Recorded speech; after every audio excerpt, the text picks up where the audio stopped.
like to call committee to order. Honourable members, prior to beginning, the chair will outline the process for this evening. The Committee of Supply will first call on the chairs of the legislative policy committees to report on their meetings with the various ministries under their mandate. No vote is required when these reports are presented. Members are reminded that there was an amendment introduced during the legislative policy committee meetings, so the committee will vote on the proposed amendment. The committee will then proceed to the vote on the estimates of the offices of the Legislative Assembly, and the vote on the main estimates will then take place.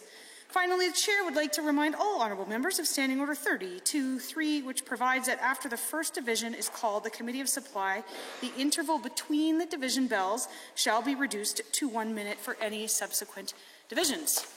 I would now like to call on the chair of the Standing Committee of Alberta's Economic Future to present the committee's report. The honourable member for Lethbridge East. Thank you, Madam Chair. As chair of the Standing Committee on Alberta's Economic Future and pursuant to Standing Order 59.01 subsection 10, I am pleased to report that the committee has reviewed the 2022 to 2023 proposed estimates and business plans for the following ministries: Ministry of Advanced Education, Ministry of Culture and Status of Women, Ministry of Jobs, Economy and Innovation, Ministry of Labour and Immigration, Ministry of Infrastructure, and Executive Council. Thank you. I would now like to call on the chair of the Standing Committee on Families and Communities to present the committee's report. The honourable member for Brooks Medicine Hat. Thank you, Madam Chair. As filling in for the chair of the Standing Committee on Families and Communities and pursuant to Standing Order 5901 sub 10, I am pleased to report that the committee has reviewed the 2022-2023 proposed estimates and business plans for the following ministries: the Ministry of Children's Services, the Ministry of Community and Social Services, the Ministry of Education, the Ministry of Health, the Ministry of Justice and Solicitor General, the Ministry of Seniors and Housing, and the Ministry of Service Alberta. Thank you, Madam Chair. Thank you. And now the chair of the Standing Committee on Resource Stewardship, the honourable member for Bonnyville, Cold Lake, St. Paul. Thank you, Madam Chair. As chair of the Standing Committee on Resource Stewardship and pursuant to Standing Order 59.01-10, I'm pleased to report the committee has reviewed the 2022-2023 proposed estimates and business plans for the following ministries: Ministry of Agriculture, Forestry and Rural Economic Development, Ministry of Energy, Ministry of Environment and Parks, Ministry of Indigenous Relations, Ministry of Municipal Affairs, Ministry of Transportation, and Ministry of Treasury Board and Finance. I'd also like to table amendments to the following ministries which were introduced during our meetings for the Committee of Supplies consideration. Ministry of Energy, 1 amendment. Thank you. The next item of business is the vote on the amendment introduced during the Legislative Policy Committee meetings. The amendment will have been identified as Amendment A1. Members should have a copy on their desks. On Amendment A1, the Ministry of Energy. Are you agreed? Any opposed? That is defeated. A division has been called. Ring the bells.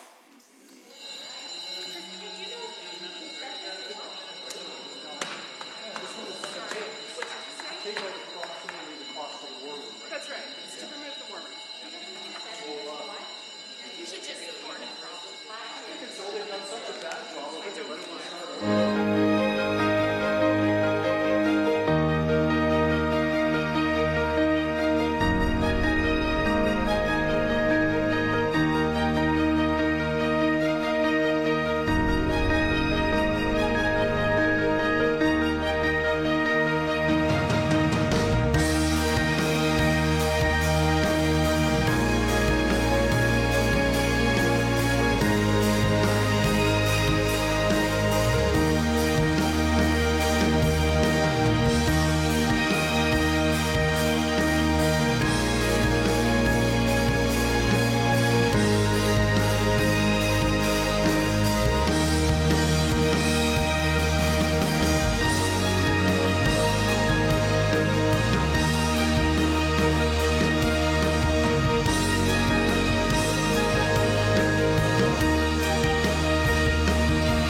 members, a division has been called on Amendment A1. All those in favor of the amendment, please stand.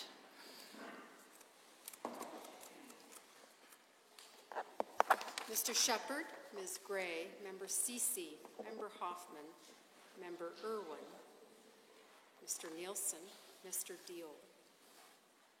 All those opposed to the amendment, please stand. Honorable Mr. Madhu, Honorable Mr. Panda, Honorable Ms. Schultz, Honorable Mr. Chandra, Honorable Mr. Copping, Honorable Mrs. Savage, Honorable Mr. Taves, Honorable Ms. LaGrange, Honorable Mr. McIver, Honorable Mrs. Sani, Honorable Mr. Nicolaides, Mr. Turton, Honorable Mr. Orr, Honorable Ms. Isaac, Mr. Scow, Honorable Mr. Nally, Mr. Van Dyken, Mr. Yao, Mr. Nixon, Mr. Newdorf, Mrs. Fry, Mr. Sigurdsson, Mrs. Allard, Mr. Jones, Mr. Hanson, Mrs. Zahir, Mr. Godfrey.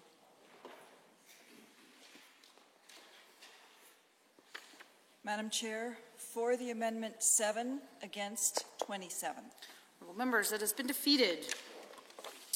We shall now proceed to the vote on the 2022-23 Offices of the Legislative Assembly Estimates General Revenue Fund, pursuant to Standing Order 5303 sub 5, which requires that these estimates be decided without debate or amendment prior to the vote on the main estimates. I must now put the following question. On all matters relating to the 2022-23 Offices of the Legislative Assembly Estimates General Revenue Fund for the fiscal year ending March 31st, 2023, $173,455,000. Are you agreed? Any opposed? That is carried. Shall the vote be reported? Are you agreed? Any opposed? Carried. We shall now proceed to the final vote on the main estimates. Those members in favor of the resolutions for the 2022-23 Government Estimates General Revenue Fund for the fiscal year ending March 31st, 2023, please say aye. Aye. Any opposed? No. Carried. A division has been called. Ring the bells.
members, a division has been called on the government main estimates. All those in favor, please stand. Honourable Mr. Madhu, Honourable Mr. Panda, Honourable Ms. Schultz, Honourable Mr. Shandro, Honourable Mr. Copping, Honourable Mrs. Savage, Honourable Mr. Taves, Honourable Minister LaGrange, Honourable Mr. McIver, Honourable Mrs. Sani, Honourable Mr. Nicolaides, Mr. Turton, Honourable Mr. Orr, Honourable Ms. Isaac, Mr. Scow, Honourable Mr. Nally, Mr. Van Dyken, Mr. Yao, Mr. Nixon, Mr. Newdorf, Mrs. Fry, Mr. Sigurdsson, Mrs. Allard, Mr. Jones, Mr. Hanson, Mrs. Ahir, Mr. Gottfried. All those opposed, please stand. Mr. Shepherd, Ms. Gray, Member Ceci, Member Hoffman, Ms. Pancholi, Member Irwin, Mr. Nielsen, Mr. Diol.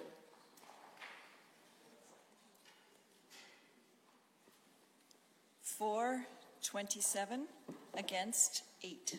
Honourable members, that is carried. Shall the vote be reported? Are you agreed? Any opposed? Carried. I would now like to invite the Honourable Deputy Government House Leader to move that the committee rise and report on the 2022-23 Offices of the Legislative Assembly Estimates General Revenue Fund and the 2022-23 Government Estimates General Revenue Fund. The Honourable Member for Cardston-Siksika. Madam Chair, you took the words right into my mouth. I do move that the committee rise and report the 2022-2023 Offices of the Legislative Assembly Estimates General Revenue Fund and the 2022-2023 Government Estimates General Revenue Fund. Motion. All those in favor, please say aye. Any opposed, please say no. That is carried.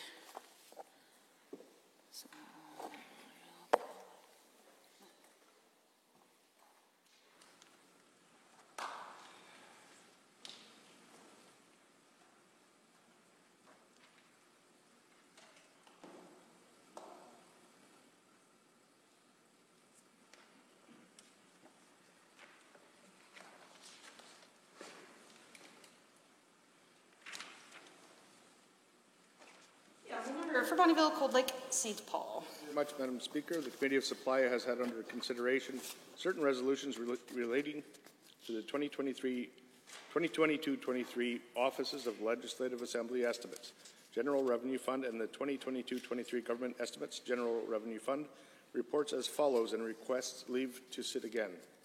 The following resolutions for the fiscal year ending March 31st, 2023 have been approved. Offices of the Legislative Assembly, support of the Legislative Assembly, $71,858,000. Office of the Auditor General, $27,455,000. Office of the Ombudsman, $4,019,000. Office of the Chief Electoral Officer, $45,224,000. Office of the Ethics Commissioner, $976,000. Office of the Information and Privacy Commissioner, $7,441,000. Office of the Child and Youth Advocate, $15,259,000. Office of the Public Interest Commissioner, $1,223,000. Government main estimates, advanced education expense, $2,545,525,000. Capital investment, $25,000. Financial transactions, $980,100,000. Agriculture, forestry, and rural economic development expense, $639,000 or $639,200,000. Capital investment, $11,096,000. Financial transactions, $1,310,000. Children's services expense, $2,066,316,000. Capital investment, $7,500,000. Community and social service expense, $3,949,317,000. Capital investment, $547,000. Culture and status of women expense, $260,123,000. Capital investment, $2,331,000. Financial transactions, $2,093,000. Education expense, $5,007,471,000. Capital investment, $565,000. Financial transactions, $18,117,000. Energy expense, $551,832,000. Capital investment, $500,000. Financial transactions, $96,970,000. Environment and parks expense, $584,695,000. Capital investment, $93,891,000. Financial transactions, $4,019,000. Executive council, expense, $18,680,000. Capital investment, $25,000. Health, expense, $22,421,131,000. Capital investment, $25,276,000. Financial transactions, $84,976,000. Indigenous relations, expense, $181,394,000. Capital investment, $25,000. Infrastructure, expense, $441,442,000. Capital investment, $1,879,397,000. Financial transactions, $25,473,000. Jobs, economy, and innovation, expense, $468,335,000. Capital investment, $2,625,000. Financial transactions, $25 million. Justice and Solicitor General, expense, $1,409,975,000. Capital investment, $23,207,000. Labor and Immigration, expense, $325,057,000. Capital investment, $1,050,000. Municipal Affairs, expense, $980,338,000. Capital investment, $3,009,000.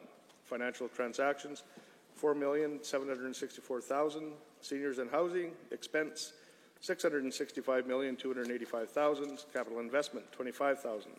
Financial transactions, $19,700,000. Service Alberta, expense, $675,515,000. Capital investment, $95,334,000. Financial transactions, $5,500,000. Transportation, expense, $1,613,985,000.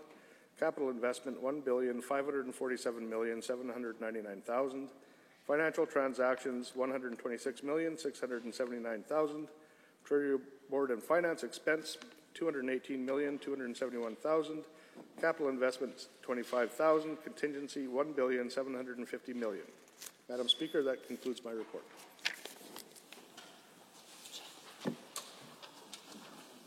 Okay, it's good.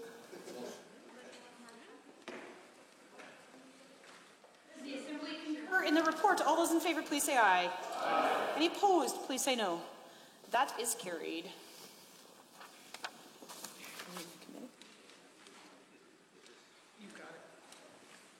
Introduction of bills.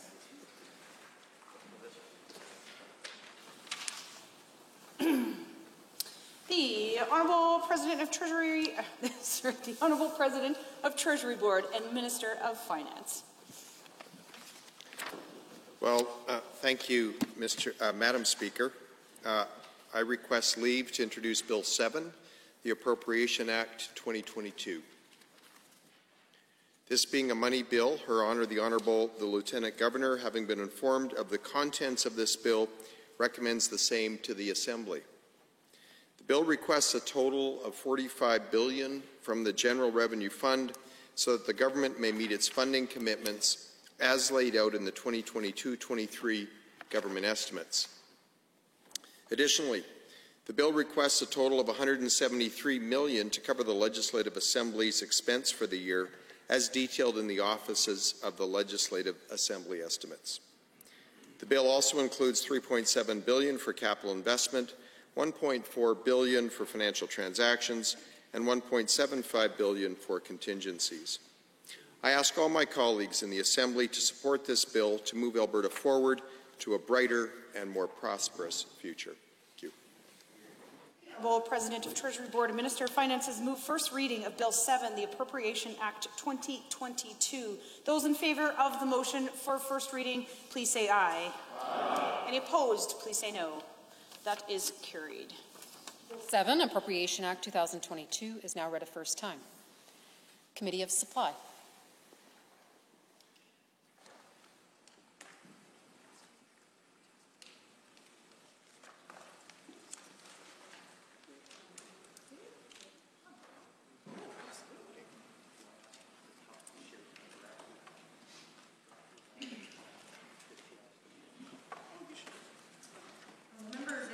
Committee of Supply to order. order. Before we commence consideration of supplementary supply, I would like to briefly review the standing orders governing the speaking rotation. As provided for in Standing Order 5902, the rotation in Standing Order 5901 sub 6 applies, which is as follows. The minister or the member of the Executive Council acting on the minister's behalf may make opening comments not to exceed 10 minutes. For the hour that follows, members of the official opposition and the minister or the member of Executive Council acting on the minister's behalf may speak. For the next 20 minutes, members of any other party represented in the Assembly or any independent members and the minister or the member of Executive Council acting on the minister's behalf may speak. For the next 20 minutes, private members of the Government Caucus and the minister or the member of the Executive Council acting on the minister's behalf may speak. And for the time remaining, to the extent possible, the rotation outlined in clauses B to E shall apply with the speaking time set at 5 minutes as provided in Standing Order 5902 sub 1 sub C. During the first rotation, speaking times are limited to 10 minutes. Once the rotation is complete, speaking times are reduced to 5 minutes, provided that the chair has been notified. A minister and a private member may combine their speaking times, with both taking and yielding the floor during the combined period. Finally, as provided for in Government Motion 14, approved by the Assembly on March 17, 2022, the time allotted for consideration is 3 hours. The Committee of Supply has under consideration the 2021-22 supplementary supply estimates. I will now recognize the Honourable President of Treasury Board and Minister of Finance to move the estimates. Well, thank you, Madam Chair. I would like to move the 2021-22 supplementary supply estimates for the General Revenue Fund. When passed, these estimates will authorize an approximate increase of $1.2 billion in voted expense funding and $1 million in voted capital investment. These estimates include additional funding to the following offices and government departments: the Office of the Information and Privacy Commissioner, Children's Services, Culture and Status of Women, Energy, Health, and Municipal Affairs. The funding in Bill 8 will help cover the healthcare costs of the pandemic, provide aid and equipment to Ukraine, give rebates to Albertans struggling with electricity costs, support child care workers and parents of young children, and build municipal infrastructure. The supplementary estimates report the additional funding needed for government's fiscal plan in 2021-22. Some of the items in this bill are funded by the federal government or are offset by savings in other areas, meaning the overall increase to the deficit forecast for 2021-22 will be limited to just over $200 million. While these supplementary estimates reflect a modest increase in spending, it's important to note that the government has taken significant steps to get the province's finances back in order. Our government was elected on a platform committed to responsible fiscal management, and to that end, we established 3 fiscal anchors to inform policy and guide decision-making. The first anchor was getting our per capita spending in line with comparator provinces, and I'd like to take this opportunity to highlight that we've made considerable progress in that regard. In 2019, when we took office, as per the McKinnon report, we inherited a government that on a per capita basis spent $10 billion more per year than similar provinces. Moreover, the previous government's operating spending was increasing by 4% per year. Had we stayed on this trajectory, many of the programs and services essential to Albertans would simply have become unsustainable and out of reach.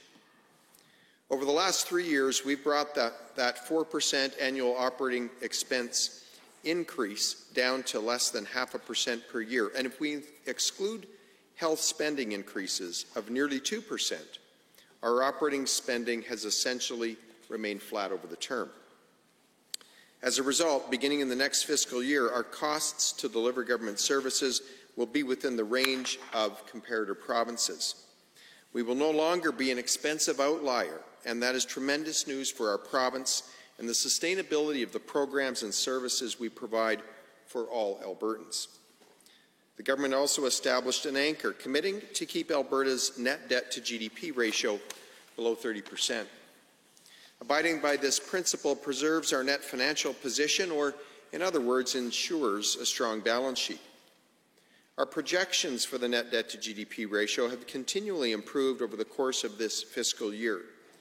In Budget 2021, the ratio was estimated to be 24.5%, but with an improving fiscal picture, it's now forecast to be 18.3% at the end of this fiscal year. Alberta has one of the lowest net debt to GDP ratios in the nation, and our responsible fiscal management will maintain that strong position. With increased economic and fiscal capacity, and by maintaining fiscal discipline in our spending decisions, our fiscal future as a province is vastly improved, the positive effect of which is significant and tangible for Albertans today and is of exponential value for the Alberta of tomorrow. The largest supplementary amount in the estimates belongs to health. An additional $726 million will help cover the health care costs of the pandemic. This funding will go towards lab testing, contact tracing, rapid test kits, continuing care, acute care, vaccine deployment, and personal protective equipment. While the costs of the pandemic have been greater than anticipated, the government has spared no expense in keeping Albertans safe. I'd like to note that Budget 2022 will provide further funding above and beyond what's in this bill to build the health care system Albertans need by expanding capacity, adding ICU beds, and addressing surgical backlogs. These are important steps to improve Albertans' health outcomes and make our province and economy more resilient to system-wide challenges. The next largest expense in the estimates comes from the Department of Municipal Affairs. The amount of $231.2 million is related to federal funding under the Canada Community Building Fund and will be distributed to municipalities. The supplementary amount for children's services is also related to funding from the federal government.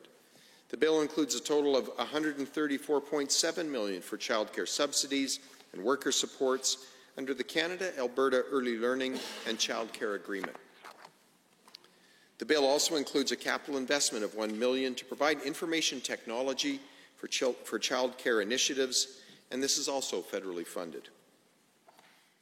Aside from helping the province administer federal funding for childcare and municipal infrastructure, the bill will also help the provincial government provide $150 in electricity rebates to over 1 million homes, farms, and businesses. We've heard the concerns of many Albertans facing high electricity bills due to the carbon tax and other factors, and this bill will help the government provide real, tangible relief. The bill includes a supplementary amount of $96.3 million for the Department of Energy, which will go towards a total of $300 million for the Utility Consumer Support Electricity Rebate Program. While Alberta is not immune to the rising cost of living, the government is striving to ensure this province is a more affordable place to live than virtually any other Canadian jurisdiction. Due in no small part to our competitive business environment, Albertans earn more than Canadians in any other province, and this is true in both the energy and non-energy sectors. Albertans also have some of the lowest home prices and rents among Canadian urban centres. Our gasoline and diesel prices are the lowest in Canada, owing in part to low fuel tax rates and no provincial sales tax. In fact, we recently announced that starting April 1st, we will not collect any fuel tax while overall energy prices remain elevated, which is another measure we're implementing to provide real, tangible relief to Albertans. Our tax policy continues to ensure Albertans pay less in overall taxes than any province, with low personal income tax and no provincial sales tax, payroll tax, or health care premiums. We also have the highest basic personal exemption amongst provinces, allowing individuals to earn more before they have to pay any provincial income tax. In fact, Madam Chair, 40% of Albertans do not pay any provincial income tax at all. That, combined with our status as the highest earners, mean the after-tax incomes of Albertans are the highest in Canada. The last ministry that will receive a supplementary amount is culture and the status of women. And this is another important item, as it will allow Alberta to support Ukrainians who are struggling with Russia's invasion of their country. Alberta's government is contributing $11.4 million in support for Ukraine $10.35 million of which will come from the funding in this bill. This includes $5 million to the Ukrainian World Congress to equip 5,000 members of the Ukrainian Territorial Defense Force with defensive equipment. $5 million to the Canada-Ukraine Foundation for Humanitarian Aid, and $350,000 to the Ukrainian-Canadian Congress, Alberta Provincial Council, for coordinating the shipment of first aid and defensive equipment to Ukraine.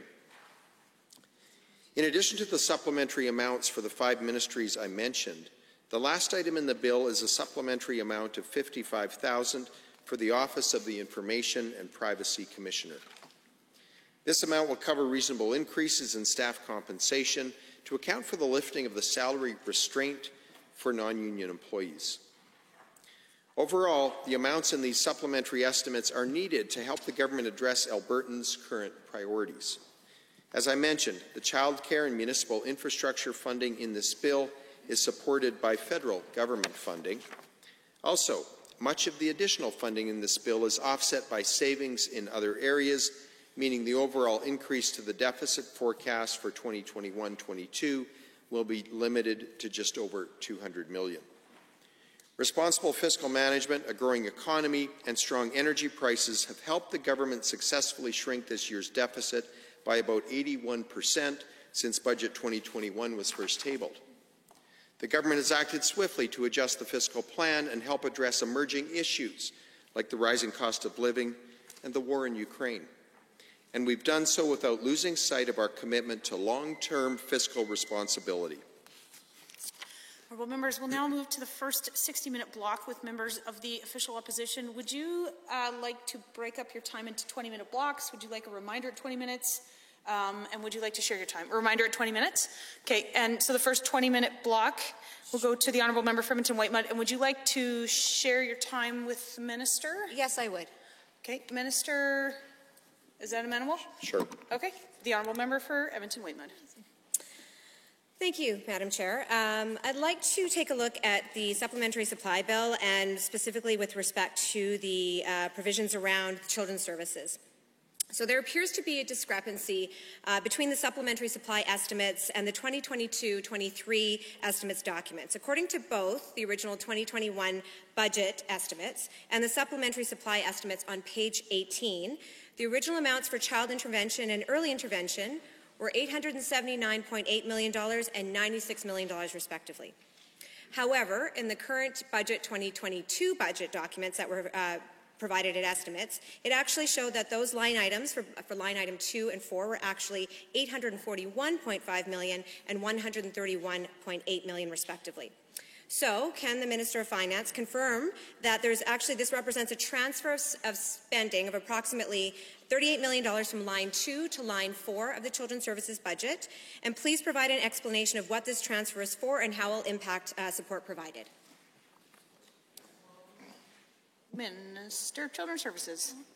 Sure. So to answer the questions, first I'll provide some context just in terms of what our dollars are about in this supplementary supply vote. And so what we're looking at, obviously, is $135.4 million in the Canada-Alberta Early Learning and Child Care Agreement. We know, Madam Chair, that we have talked a lot about this historic child care agreement, which will provide $3.8 billion over 5 years for a Made in Alberta plan to reduce fees, create at least 42,000 spaces right across the province, and help parents get back to work. The ministry's forecast includes as well $15 million in reallocated funding to help child care providers with COVID-19 costs and an additional $134 million in funding for the Canada-Alberta Early Learning and Child Care Agreement. This also, Madam Chair, as the Minister of Finance mentioned in his opening remarks, it allocated $1 million for capital IT expenses to begin enhancements and system modernizations to allow us to roll out this plan.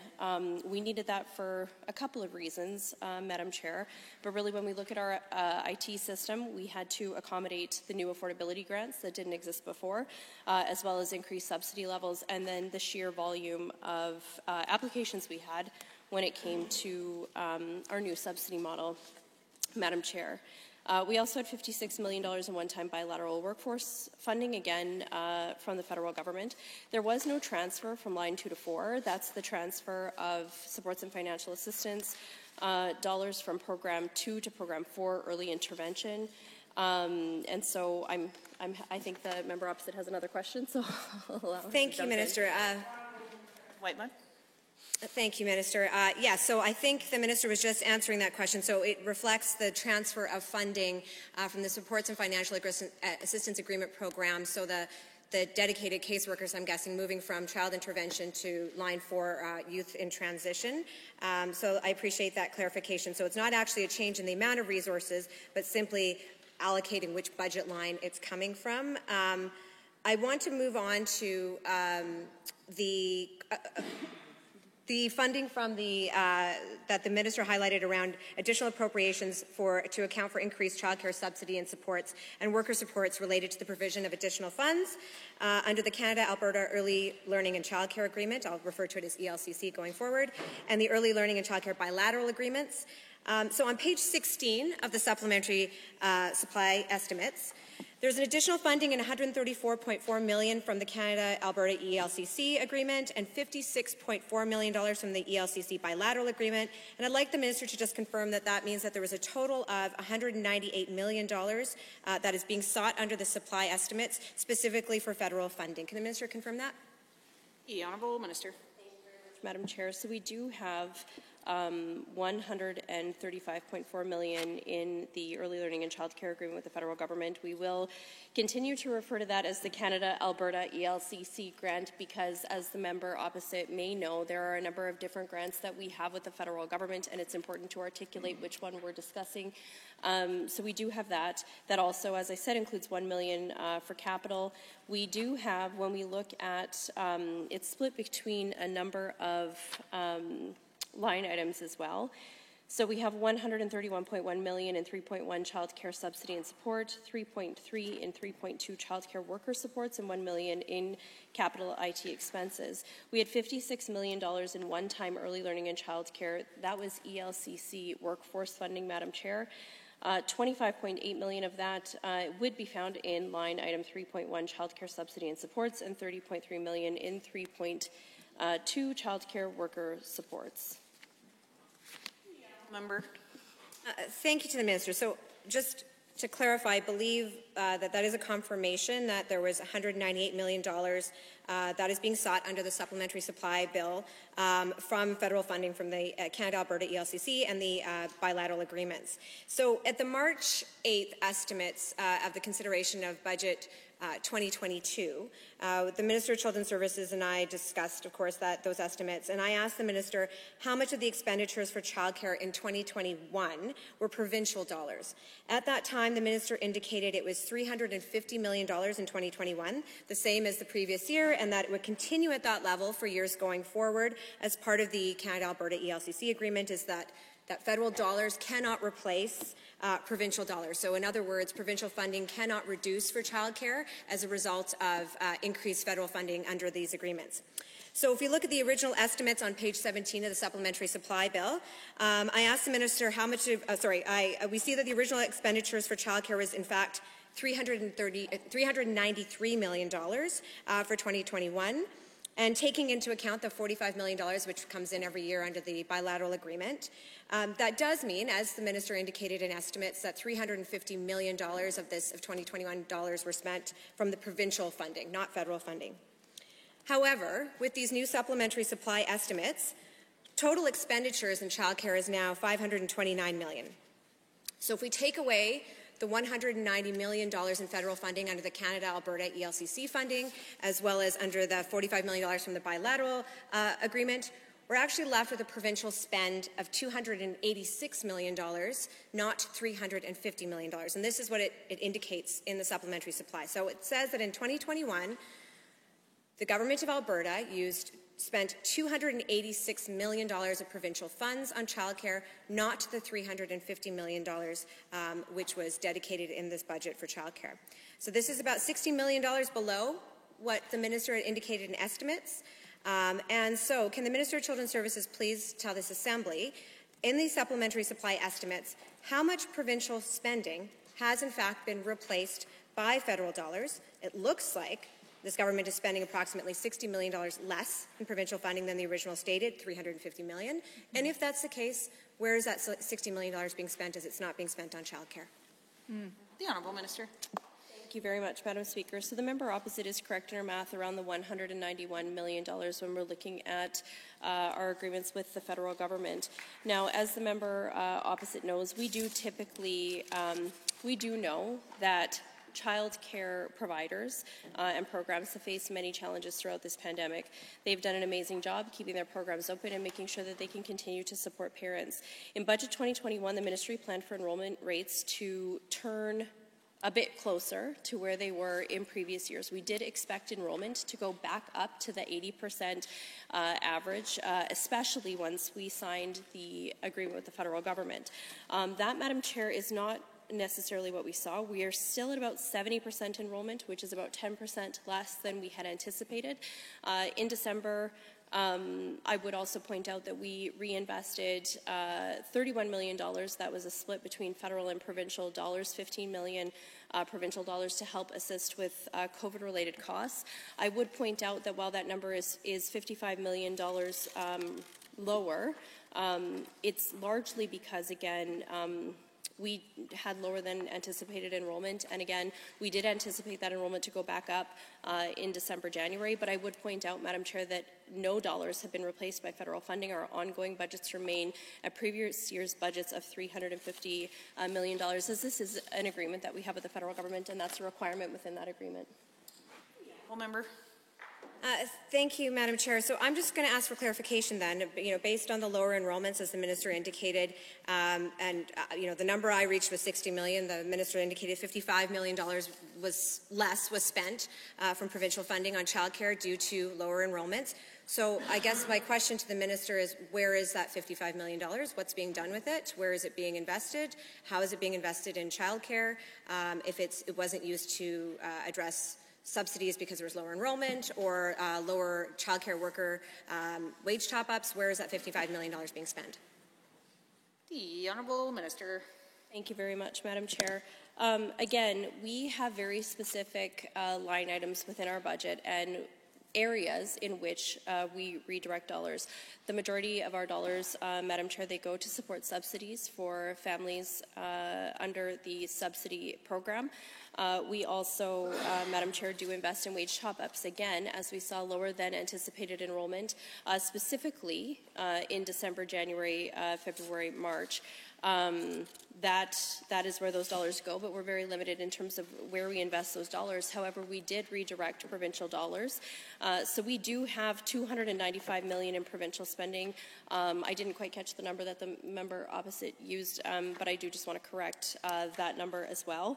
But again, we did communicate to programs to make sure that they were aware of all of the benefits and supports that existed. We continued to support the child care sector with $165 million throughout COVID. Again, the $31 million in December partially was to help with the transition to the new program. We knew that some programs were finding the transition a little bit challenging and thought that a certain amount per license base would help them, not only with their administrative costs, but to backfill while they were waiting for the federal dollars to roll out.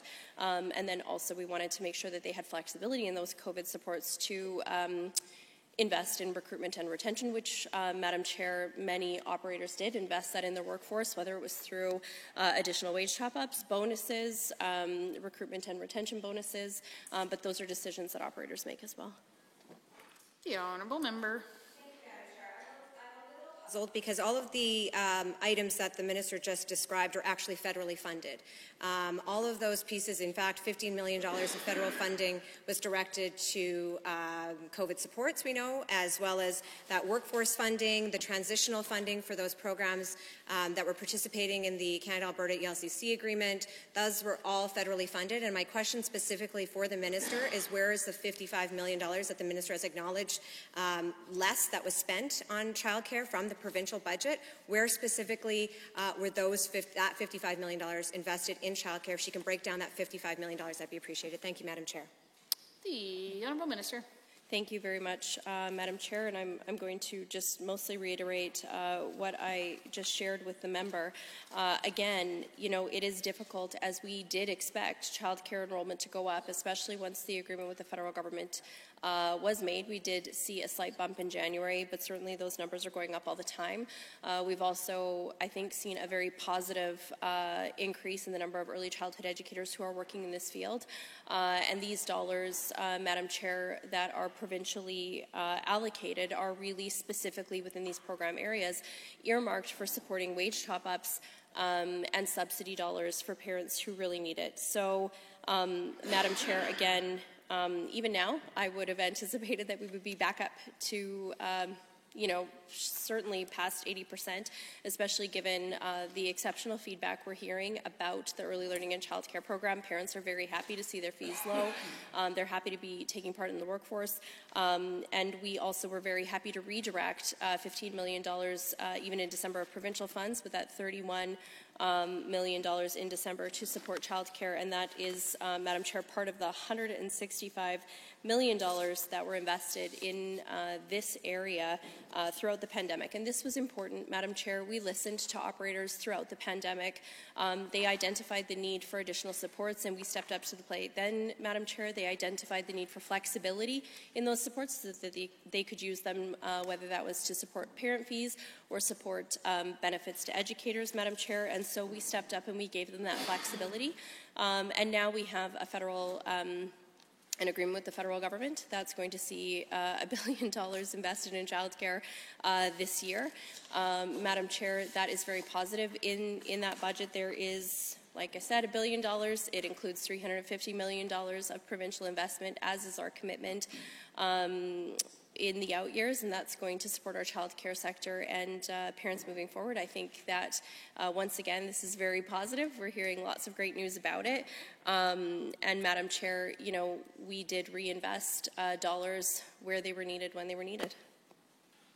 Honourable member. Madam Chair, so for the record, it sounds like there is no accounting for the $55 million less in provincial spending on childcare by the minister. Two very long answers without any explanation as to where $55 million went. And I think, Madam Chair, that the Assembly and Albertans should be concerned, because the last time that enrollment, with the year before, when enrollment was lower and there was lower subsidy rates being used by parents and lower enrollment, this minister took $108 million and handed it out in a one-time payment to parents that did nothing to actually increase childcare affordability the following month or to improve quality for childcare. So it sounds like, once again, perhaps, I don't even know if Albertans are going to get a nice paycheck like they did last year from this minister for the surplus budget, but it certainly does not sound like it's being invested in childcare, and there's no accountability for it. So with respect to the $49.3 million reduction due to lower expected enrollment, which was indicated on page 16 of supplementary supply, it seems reasonable, of course, that a 20% reduction in funding could correlate to a 20% reduction in enrollment, which would lead to a decreasing number of workers. If there's fewer children enrolled, of course, you need fewer educators. Yet the minister has claimed that the number of workers and educators is actually increasing drastically. She's claimed it's reached up to pre-pandemic levels. So can the minister explain how the sector can be experiencing at the same time a decrease in the number of children in the system and an increase in the number of staff working in the system? Did the minister make any changes to ratios? Or did any of that information get released publicly? And why is there a shortfall and lower than expected anticipation or participation in the critical worker benefit if educator levels are back up to pre-pandemic levels? The Honourable Minister. Thank you very much, Madam Chair. And I think that that's actually a good question, because as we see a new program, I think like any new program, it takes a little bit of time to roll that out. And so even though we weren't one of the first to sign the agreements with the federal government, Madam Chair, we were one of the first two provinces to roll out affordability dollars to parents. Why? Because every one of us in this room was elected to represent Alberta, people of Alberta, and certainly what I was hearing from working parents right across this province is that affordability was a concern, especially with uncertainty throughout the pandemic. Also, however, I would point out that there is lots of hope and optimism we're seeing more jobs created in Alberta every day. And I think it is too. We're hearing from operators that it takes time to adjust as their programs are going. We're seeing wait lists in some areas that didn't exist before. I think that's positive. Part of it is also making sure that we have childcare spaces in the actual communities where they're needed. Madam Chair, not necessarily not that I have specific insight, but I think that there were patterns around certain constituencies that the former government created a number of childcare spaces in, and so we need to make sure that we're not overbuilding in certain areas and then leaving some childcare deserts behind.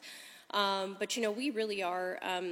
We are accounting for this in the supplementary estimates.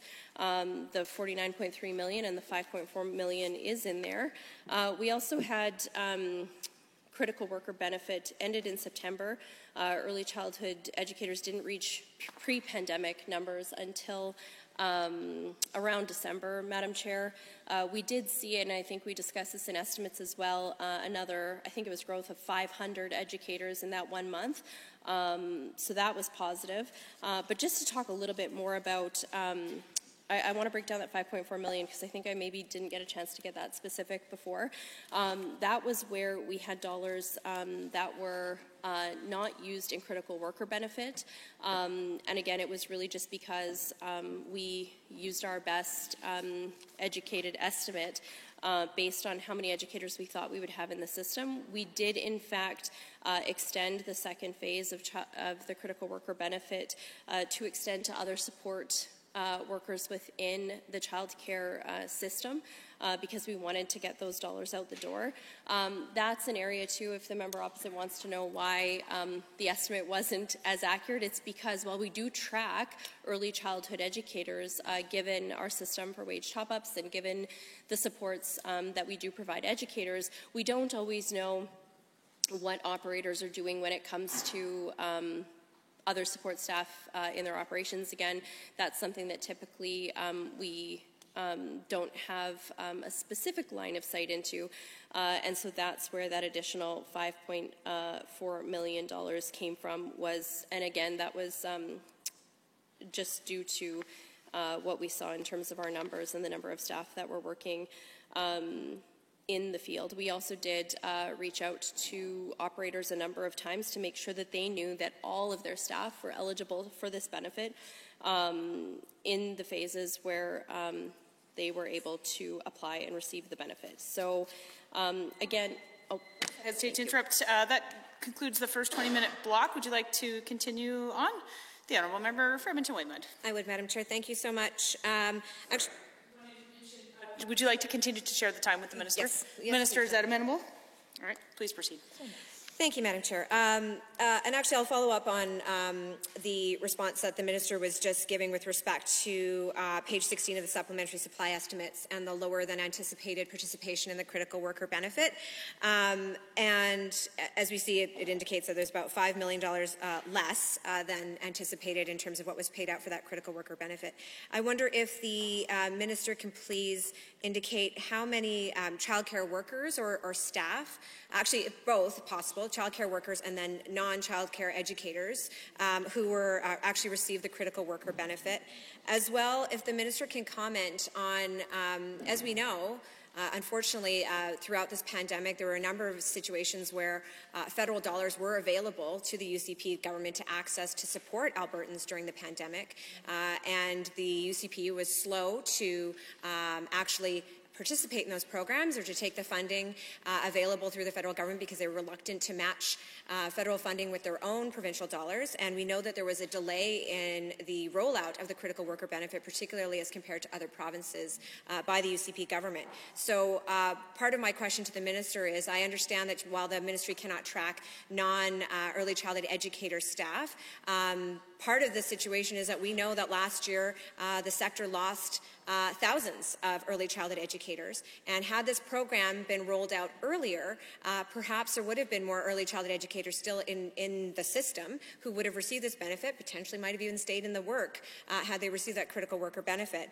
So how many more childcare workers would have received this benefit had the UCP government rolled this critical worker benefit out at the same time as other provinces? The Honourable Minister. Madam Chair, while that is not necessarily specific to my program area when it comes to the critical worker benefit, what I can say is the positive is that Alberta actually did do something different than other provinces, and we offered it to a wider range of workers in this province. And so I am very proud that we are one of the few provinces that included childcare workers. Why? Because, Madam Chair, I think that they are exceptionally important. And you know what? When childcare program operators reached out to us and said that we do, they wanted support staff included, I know, Madam Chair, I have 2 young children. They are almost 7 and 4. And I know that support staff are just as important, and so we stepped up to expand that eligibility. We did communicate to programs to make sure they were aware of the benefit, Madam Chair, and all workers who were eligible in this phase of in the programs who applied received the benefit. Children's Services sent out a number of emails on that front, including things like application forms, and we responded anytime there was a question. I know certainly a number of them came to my office about eligibility, and we were able to make that work for our very important educators and support staff. We also talked about that on a number of our town hall calls. I don't have the specific numbers, Madam Chair, but given the numbers around $1,200 per worker, it would be an equivalent of over 300 support staff, and I think that's probably a fair estimate given the budget we have and the amount that would have gone out for those eligible workers. The honourable member. Thank you, Madam Chair. Just to clarify, there were a number of other provinces that also provided critical worker benefits to childcare workers and in fact did so much earlier than the UCP government did. So I just wanted to clarify that for the minister's understanding as well as for the record of the Assembly. With respect to the supplementary supply, it indicates that there's an increase in $1 million in capital spending for IT for childcare initiatives, and that of course is federally funded, as most of the childcare budget is. This amounts to about a $1 million reduction to the Policy, Innovation and Indigenous Connections line of the budget.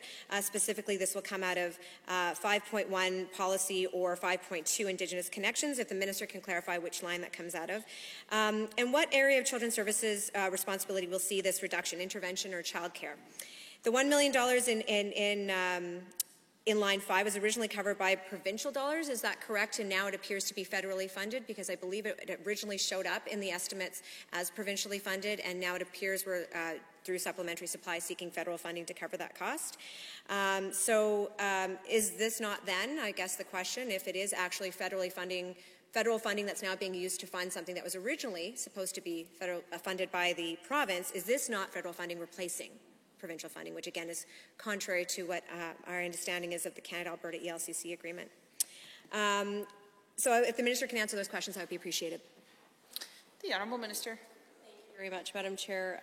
These are separate numbers, I would say.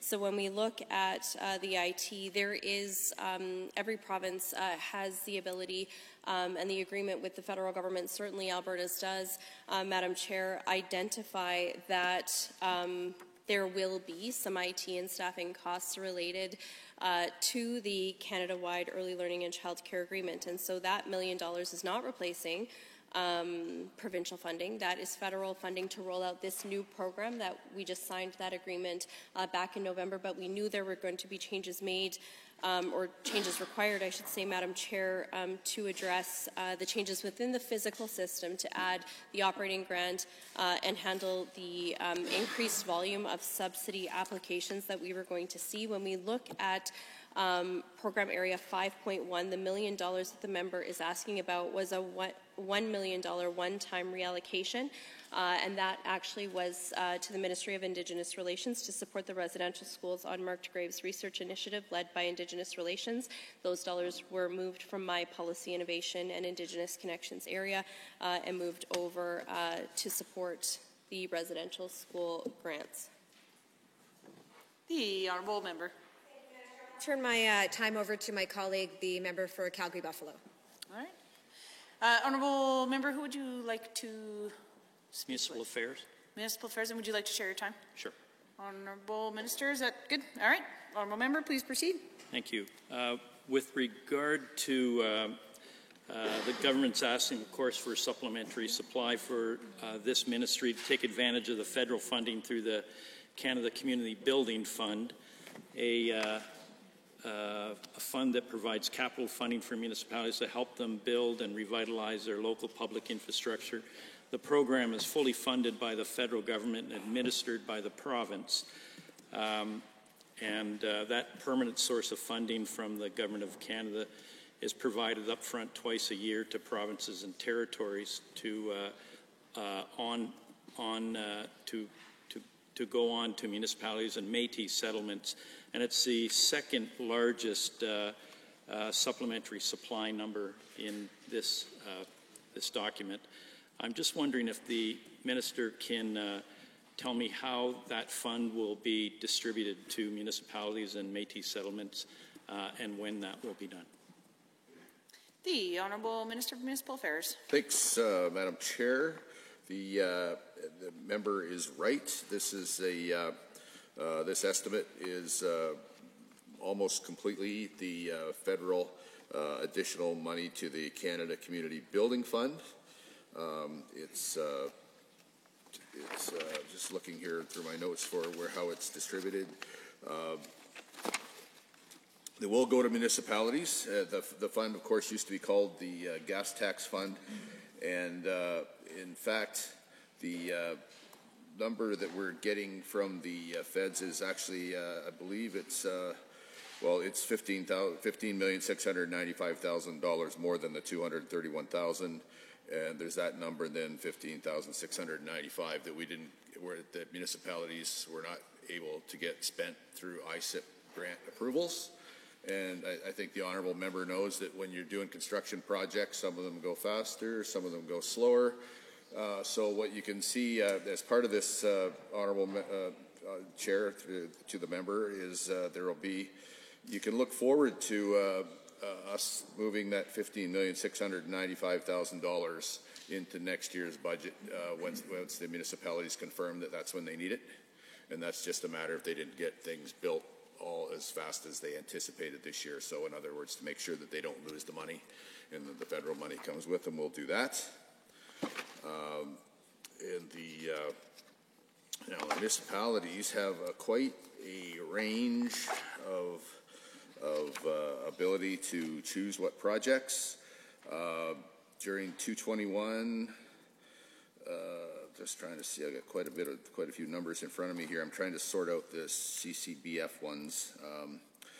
In 2022, the City of Calgary is estimated to receive $77.05 million, or 30.3% of the total CCBF, and the City of Edmonton, $58.26 million of the total CCBF for all municipalities.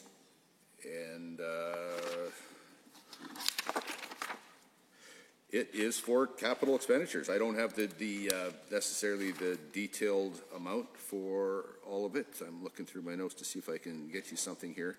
There's $5,000 base amount for summer villages out of the CCBF and a $50,000 minimum amount for other small municipalities. I think it's safe to say. Yeah. Oh, I guess I didn't use the word million. The Treasury Board president is helping me to use my words. I left out the word million, but I think the honourable member knows that. But nonetheless, I'm grateful for the assist. I think what's most important is we administer this. It's a federal program. Municipalities have a great deal of autonomy on how they spend that money. And in my opinion, and I dare say our government's opinion, they do a great job of making wise choices. And this is, I think as the honourable member understands, simply a flow-through. As he rightly described, the federal government provides the money to the municipalities, the province administers it, and that number that is coming here is actually the full number, so I could say it out loud for the record, is $246,903,000 from the Canada Community Building Fund. And the reason, again, that the estimate is supplementary estimate is $231,208,000 is because of that unspent money through ISIP, $15,695,000. The Honourable Member.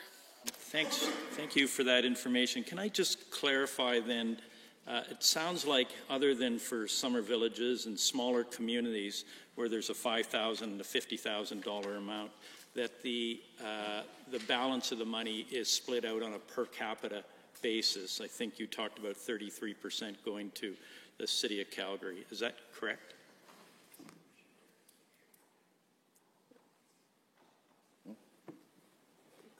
I could The tell Honourable you, Minister. I could tell the Honourable Member and through you, Chair, that the Gas Tax Fund, what was formerly called the Gas Tax Fund, which is now the Canada Community Building Fund, is governed by an agreement signed between Canada and Alberta back in 2014, and all the expenditures will be according to that agreement. Now, there you go. It is funded based on population, but again, as I mentioned as part of my earlier answer, the formula includes a $5,000 base amount, minimum amount, if you will, for summer villages, and a $50,000 minimum amount for other small municipalities, so that they get enough. And the federal government structured it this way, and I think it's actually a good idea.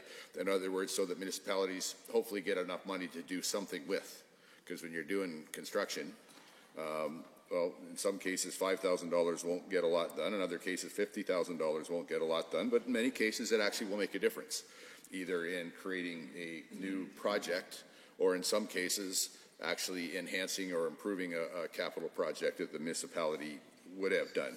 At any rate, this is as per the agreement between Alberta and Canada. And we are grateful for the federal government's support of municipalities, and I think that answers the question. Largely population-based. The Honourable Member. One further clarification on the $16.7 million made available from lower than budgeted expense in other programs. And that program, as I understand it, was ISIP, and it was because construction didn't happen that would need to be billed in this year, so it's carried forward to a subsequent year where it will be fully expended at that time. The Honourable Minister. And not to be critical, I'll just correct the number. I think you used a $16 million on some number. It's $15,695,000. I don't say that to be anything but helpful. Okay, and the Honourable Member described it accurately. It's ISIP money from the federal ISIP program that was allocated to municipalities. And as the vagaries of construction go, sometimes you can't get all the work done in the year through some delay. Could be a contractor was behind, could be some part or some supply in the supply chain was late, could be weather-based, so many reasons. But the important point is what we taketh away here from the municipalities, we will giveth back next year. As soon as we'll just need to confirm with the municipalities first that they can spend that next year, and then don't be surprised to see me standing up here or else a piece of paper in your hand for that same amount being added on to as a supplementary estimate for next year. But probably not until we get some indication that the municipalities actually can use the money. I fully expect they will be able to use all of it, as well as whatever ISIP is available to them next year. But of course, we'll do that work with the municipalities first. The Honourable Member. Cede to my colleague from Edmonton City Centre. Honourable Member, would you like to share your time? Yes, if I could. The Minister of Health? Yes, please. All right, Minister of Health, is that amenable? Absolutely. And a time check, Chair? There's 4 minutes remaining in the second 20-minute block. Thank you very much, Madam Chair. So in regards to, I guess, the supplementary supply for health, the amount of $375,500 for lab testing, contact tracing, and rapid test distribution. Now, during the height of the third wave in May 2021, our contact tracing workforce here in Alberta numbered about 2,500. Now, by August, in the midst of the best summer ever, we had the announcement from the government of the ending of testing, tracing, and isolation. That's hundreds of contact tracers that were laid off or did not have their contracts renewed, as the government told them they would no longer be needed to notify close contacts and only continue to investigate high-risk settings. But what we do know, Madam Speaker, is that, Madam Chair, is that as of October 5th, the Premier and the Ministers of Education and Health announced that we were indeed going to re-implement contact tracing because indeed we found ourselves in the midst of a fourth wave. That contact tracing would not begin again until October 12th after the Thanksgiving long weekend. By that October 12th, in the midst of that fourth wave, AHS had approximately 1,124 total contact tracers. So they were in the midst then of racing to fill these positions, which the government had prematurely chosen to end in its rush to declare the pandemic as an endemic. So my question to the minister is, can he clarify how much, if any, of this $375,500,000 for lab testing, contact tracing, and rapid test distribution was to cover the cost of needing to rapidly rehire the contact tracers his government chose to fire during its best summer ever? And how much, if any, of it is for payments to those contact tracers that they did not fire, but who may have had and likely did have to work overtime to address the gaps that his government created?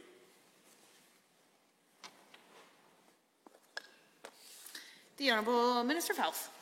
Thank you, Madam Chair, and thanks to the Honourable Member for the question.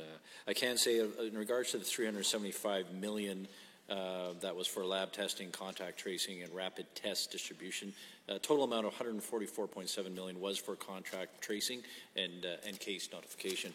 And I'd like to point out to the Honourable Member that we did re-engage contact tracers during the fourth wave, and we actually were able to increase the staff to be able to respond within 24 hours in terms of be able to contact tracing once we actually got into the fourth wave. And Madam Chair, I'd also like to point out that like all other jurisdictions, as we got into the fifth wave, we limited our contact tracing in the fifth wave only to high-risk settings and high-risk individuals. But, Madam Chair, this was the same response that was done, quite frankly, across the entire country, given the widespread nature and of the Omicron variant. And, Madam Chair, we were able to run that area and then actually leverage rapid tests. Because, Madam Chair, we knew that when we actually had to deal with the Omicron variant, we needed to spend more money in terms of rapid tests to be able to get that to Albertans because the PCR testing couldn't keep up. Given the nature of Omicron, we spent, as part of this budget as well, we spent $153.6 million for rapid tests and inventory acquisition. And that's in addition.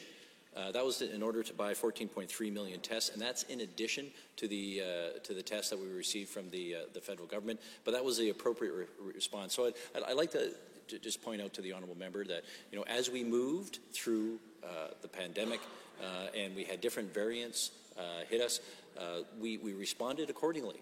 We put the resources in place, and that's really, quite frankly, what the supplementary amounts are all about. The total amount is. Second 20-minute block. Would you like to continue? Please proceed. Thank you, Madam Chair, and thank you to the Minister for that answer. And indeed, I would be happy to talk about rapid tests. I would note the Minister was just spoken about how they responded to each variant in not his precise words, but what he was suggesting appropriately. I'd say a large number of Albertans, certainly a large number of health professionals, would have some thoughts on how appropriate it was. Again, I think we saw a government that repeatedly responded last and least at great cost, I think probably, unfortunately, of some lives, but certainly also to our healthcare system. So speaking of rapid tests and this government's planning ahead, what we do know is that as of December 21st, 2021, the government indeed, as the minister said, announced that it was going to purchase an additional provincial stockpile of 10 million tests. Now, they at that time said they intended to secure that before the new year. We know ultimately that was unsuccessful due to the fact that so many other jurisdictions were all trying to acquire rapid tests at the same time. Now, we also do know that the province of Saskatchewan had shown some actual forethought here. In the fall, the Government of Canada had approached the provinces, and this was, of course, during the midst of the fourth wave, at which time our government was not, this government was not distributing any rapid tests to the wider public, despite the fact that it had a significant stockpile that it had not distributed at all. And what we saw was indeed that the province of Saskatchewan had the foresight to take the Government of Canada up on their offer. And so Saskatchewan had a significant stockpile of rapid tests ready to go in December. Alberta chose not to do that. Now, by our calculations, if Alberta had taken the advantage that Saskatchewan did on a per capita basis, we would have had an additional 25.5 million rapid tests available for Albertans. But of course, this government chose not to do that. We also know that this government, again, despite the protestations of the minister at multiple times, did not act quickly to respond to the fifth wave. They waited until just before Christmas, just before the holidays, as our numbers were beginning to climb, and they were trying to go the other way, but realized rapidly they had to do something. So they made this announcement about the distribution of rapid tests on a very short notice at the end of December. So a couple of questions based on this, Madam Chair. Can the minister clarify how much, if any, of the 153,600,000 that's listed here for rapid test kits might have been saved if his government had had the foresight and the good judgment shown by Saskatchewan and taken advantage of the opportunity they had in the fall to purchase rapid tests through the Government of Canada, rather than scrambling to get those 10 million during a time of incredibly heightened scarcity and demand in the midst of the fifth wave. And actually, I'd be curious if he's able to tell us too how many of those 10 million he was actually able to get and when they arrived in the province. Secondly, how much of the 375,500,000 that was set aside for lab testing, contact tracing, and rapid test distribution was specifically for the rapid test distribution, and if those costs might have been reduced if his government had taken the time to prepare a plan for distribution before being forced to do so by the rising of the Omicron-driven fifth wave at the end of December? The Honourable Minister. Madam Chair, and first off, I'd like to point out to my learned colleague that actually Alberta began distributing rapid test program in March of 2021, Madam Chair, and distributed over 8.8 million tests to over 2,000 locations, including priority settings like continuing care, schools, post-secondaries, and workplaces, Madam Chair. Now, we did begin broad public distribution of rapid tests through pharmacies and AHS sites on December 17th, 21, and as of February 28, we had made over 12 million tests available to Albertans. Throughout January and early February, over 8.5 million rapid tests were distributed to schools, and in February, over 1.1 million tests were sent to First Nations and Métis communities for distributions. Now, as pointed out in the supplementary estimates, 375.5 million was for lab testing. Of that, and just it goes to the question asked by the honourable member, 24.8 million was for rapid test distribution costs. And again, as previously noted, for inventory acquisition, the 14.3 million tests was 153.6 million. $153.6 million to actually acquire that. And Madam Chair, the Alberta government, recognizing as responding to the upcoming Omicron wave, not only had we been distributing rapid tests as part of a program for, for months prior, we recognized that a wider distribution would be helpful given the nature of Omicron, as we were learning the impact that it could have on Alberta and our healthcare system. And so we responded, and that's, again, as I was saying before the timer went out in the first 20-minute block, which we only had four minutes of, what I was saying before is that was really what the supplemental estimates and the additional funding is all about. Madam Chair, we responded to COVID. There's an additional, in terms of a total funding associated with COVID, we're looking for just under $716 million, but that's in addition to already the $1.1 billion that was already allocated the previous budget year to be able to respond to COVID. Madam Chair, we fully appreciate, and this is part of the challenge, in terms of when you don't know what you don't know. You're coming, COVID was brand new to us the year previously. We made an estimate in terms of the budget, what it would cost, but you don't know what you don't know of how it will evolve and change over the period of time. But Madam Chair, we made one commitment to Albertans, and that was mentioned already by my colleague, the Minister of Finance, that we would spend the money necessary to be able to respond to COVID as we could see it coming at us, and respond appropriately to this, given the changing nature of it, which we saw differences, different approaches in Delta and different Omicron. And Madam Chair, we did exactly that. We had rapid tests throughout last year. We expanded the application in December as Omicron came at us. And because of challenges with the federal government, who we had requested additional tests for, and quite frankly, the federal government indicated they'd give it to us, but they couldn't deliver. So we went out, we spent additional dollars to make sure we can get those tests in the hands of Albertans. We did accomplish that, and again, Madam Chair, I am thankful that we are now moving into the endemic phase. We've come out of the Omicron wave and moving to the endemic phase, and the numbers and the hospitalizations are continuing to go down. The honourable member. Thank you, Madam Speaker. And indeed, we don't know what we don't know, but we certainly do know that Alberta had some of the worst outcomes in Canada. So it's quite clear that other governments were quite able to understand, were able to make some decisions that were able to lower the number of excess deaths, that were able to prevent the same number of cases, that were able to indeed take actions that were more prescient than those we saw taken by our government, which at times indeed was quite clearly so caught up in its own internal politics that it was not considering what was best for Albertans, but rather what was best for itself. I would note that, the Minister for Finance, he commented that, Alberta will no longer be an expensive outlier when it comes to healthcare spending. Well, Alberta, unfortunately, was an outlier when it came to the costs of this pandemic. Indeed, Dr. Tara Moriarty, in her study that was released last year, looking at excess deaths across Canada from COVID-19, reported that Alberta had nearly 150 excess deaths per 100,000 residents. That equates to about 4,800 more deaths than would be expected during the time period,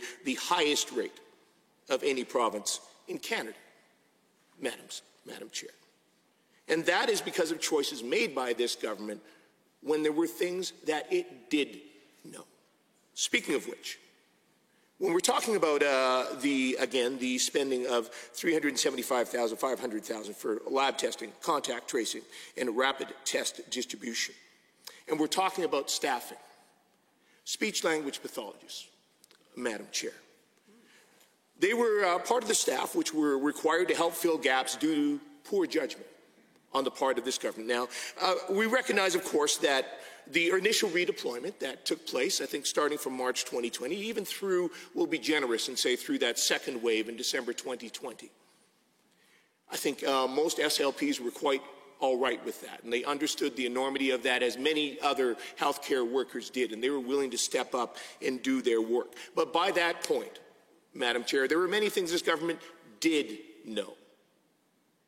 Yet we found ourselves in the third wave where speech-language pathologists, and I've learned this by speaking with them, were again redeployed.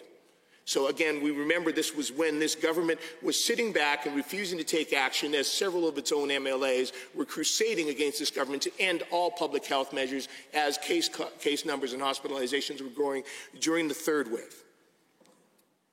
And what speech-language pathologists have told me is that there were times they would be called in even at the last minute, which meant an overtime shift where they were being paid double time, as much as $100 an hour to be a line leader. That is simply making sure that people were in their chairs and ready to go in to get tested. Now, again, that is important and essential work, Madam Chair, but by that point, the government had the opportunity to begin to staff up for those positions. Now, again, during that third wave, I understand that speech-language pathologists were very happy to hear that the government had actually, that AHS had taken the opportunity to begin to hire some folks to be line leaders, admin staff at the vaccine centers, and swabbers at their testing sites that would allow speech-language pathologists to get back to their important work supporting youth and supporting other people who needed their assistance. But they found themselves called back again in the fourth wave in September 2021, because this government, which again had moved to end all testing, tracing, isolation in August as part of its best summer ever, at a time when it had had 3 waves to learn to know, Madam Chair. They had effectively gone radio silent, utterly absent, refusing to take action even as cases and hospitalizations were rising, and as we have heard, were locked in back rooms fighting amongst themselves about whether to take any steps to actually meet this growing fourth wave. And as a result, My understanding is they waited until 4 days prior to when they had to renew the contracts of the newly hired swabbing staff, which meant that many of those staff had gone on to find other work. And so once again, speech-language pathologists were pressed into being redeployed to man testing sites and others, again at a premium cost of up to $100 an hour. So can the minister clarify how much, if any, of the $375,500,000 set aside for lab testing, contact tracing, and rapid test distribution would have been used to cover the cost of needing to rehire would have been used to have to cover the costs of the premiums paid to speech-language pathologists or other healthcare workers who had to step in to cover the gaps because his government waited too long to take the action to follow through on the contracts of the folks that have been hired to cover those positions. The Honourable Minister. Thank you, Madam Chair. Madam Chair, before I sort of respond to the breakdown of the $375 million, I'd like to first comment on some of the comments that the Honourable Member across the aisle started out, talking about that Alberta has the worst outcomes in terms of deaths. And don't get me wrong, Madam Chair, I feel for every individual who's been impacted and everyone who's lost a loved one during this pandemic. But Madam Chair, the comments that Alberta's had the worst outcome in terms of deaths is quite simply incorrect. Alberta, although we've had deaths, but if you compare us in terms of the Canadian average, we are below the Canadian average. In fact, we are several times below the average you find in U.S. states, and even so when you actually look at Europe.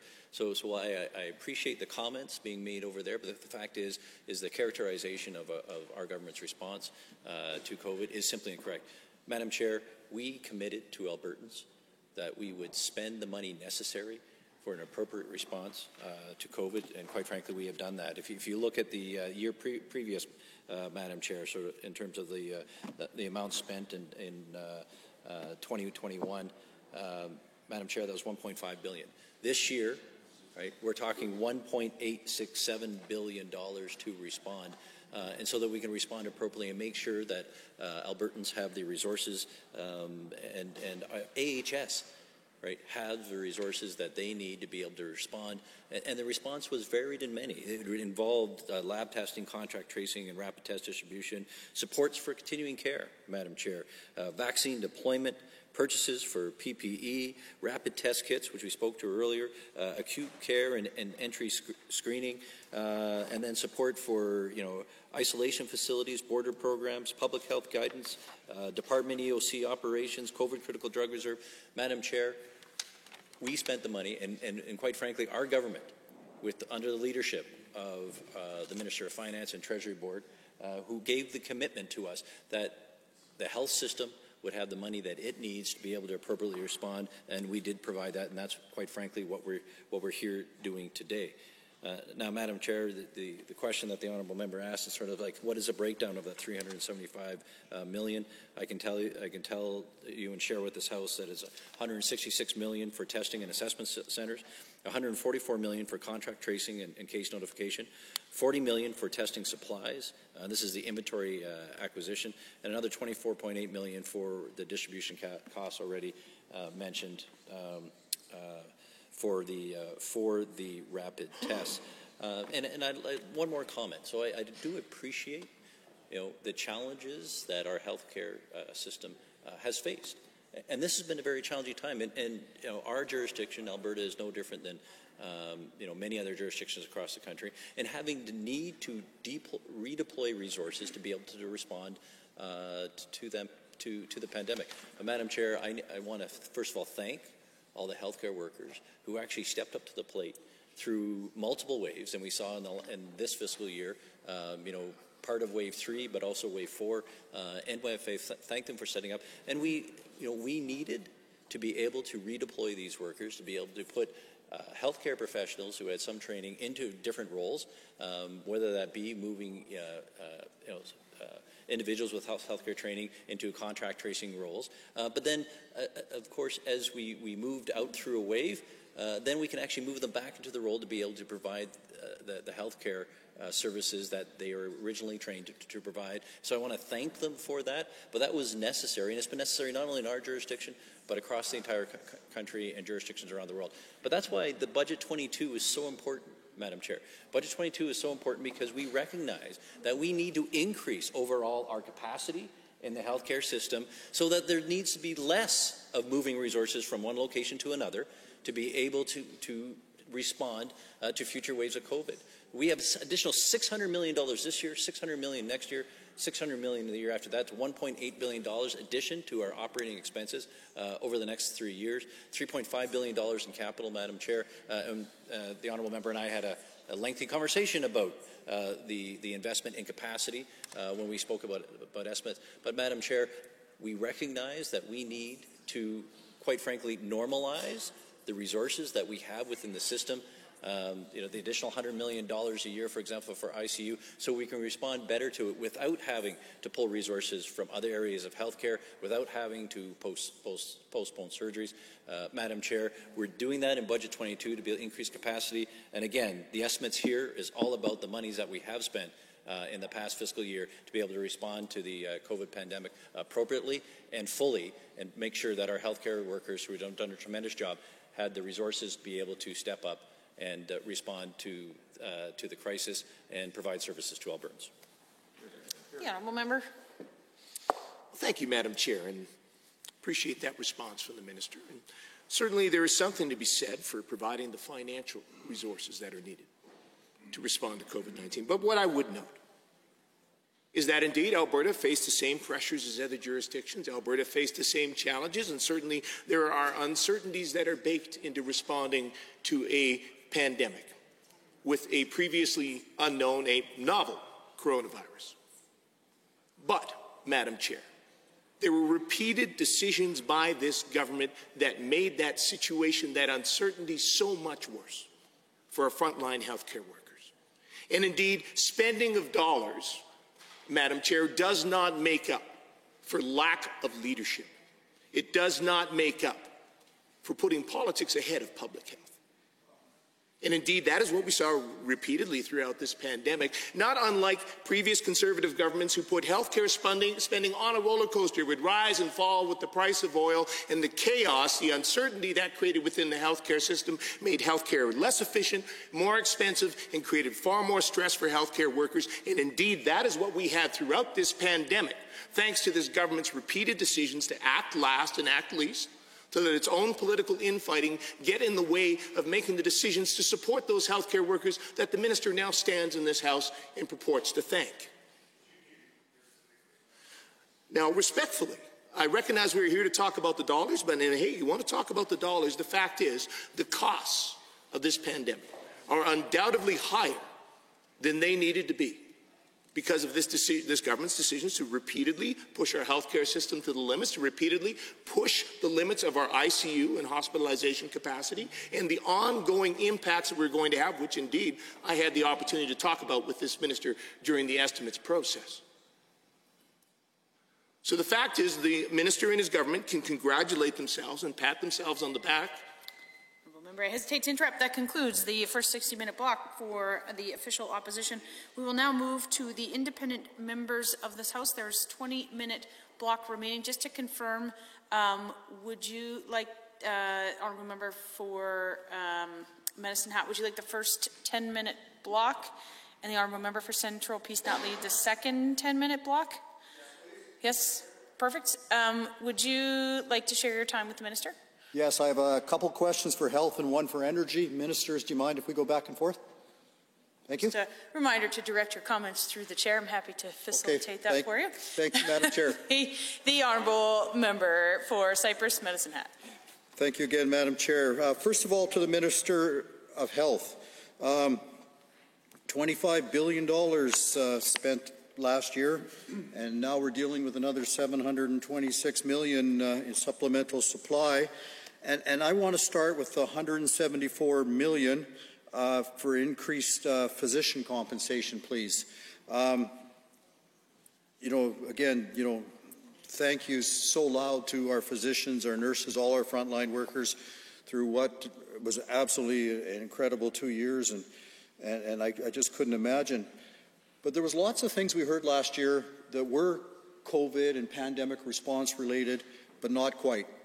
Rural Alberta, I heard time and time again about communities being short of doctors for locum, about emergency wards not being open, about service not being able to be provided.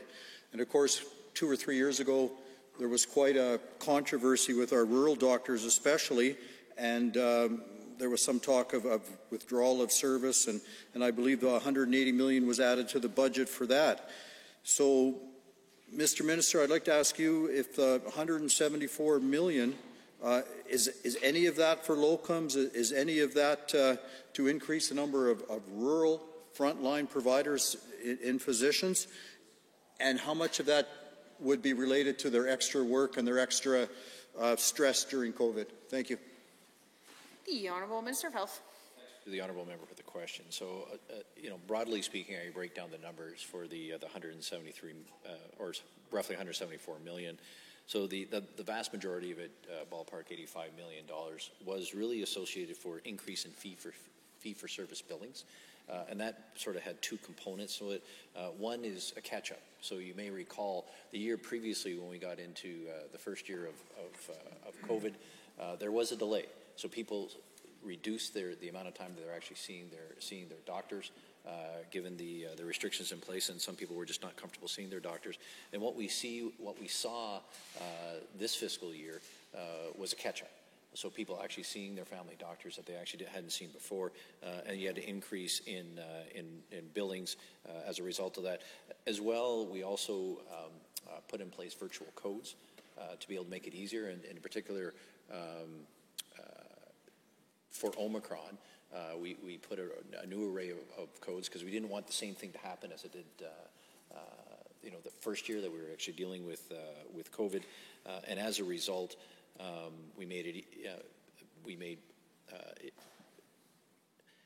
we changed the codes so that patients and doctors could bill, like, for example, complex modifiers that they couldn't under the previous virtual codes, so that they can continue to be able to see their patients and see their patients virtually, which actually increased the cost associated with it. But it really was us to make sure that we didn't create that backlog of individuals seeing their doctors. So that was the one portion of it.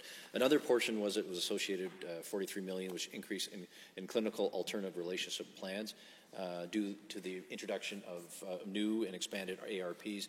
And as the honourable member may recall, this was part of the initiative to be able to not only manage costs but better services, right, in terms of a capitation plan and be able to expand that. And partly was to be able to enable family physicians, not only in urban centres but in rural centres, to be able to provide better services to Albertans. And then I think the last piece, which is what the honourable member is driving at, is $43.4 million of this was associated with the Rural Remote Northern Program. And that was actually the increased funding associated with that due to the changes in terms of the approach to billing. And this was part of the overall, last year, the overall $90 million that was, when we, between the supplemental estimates and then what's already was budgeted to be able to support doctors in rural areas. And that $90 million had a number of different components. If the honourable member just gives me a moment, I can pull them up here.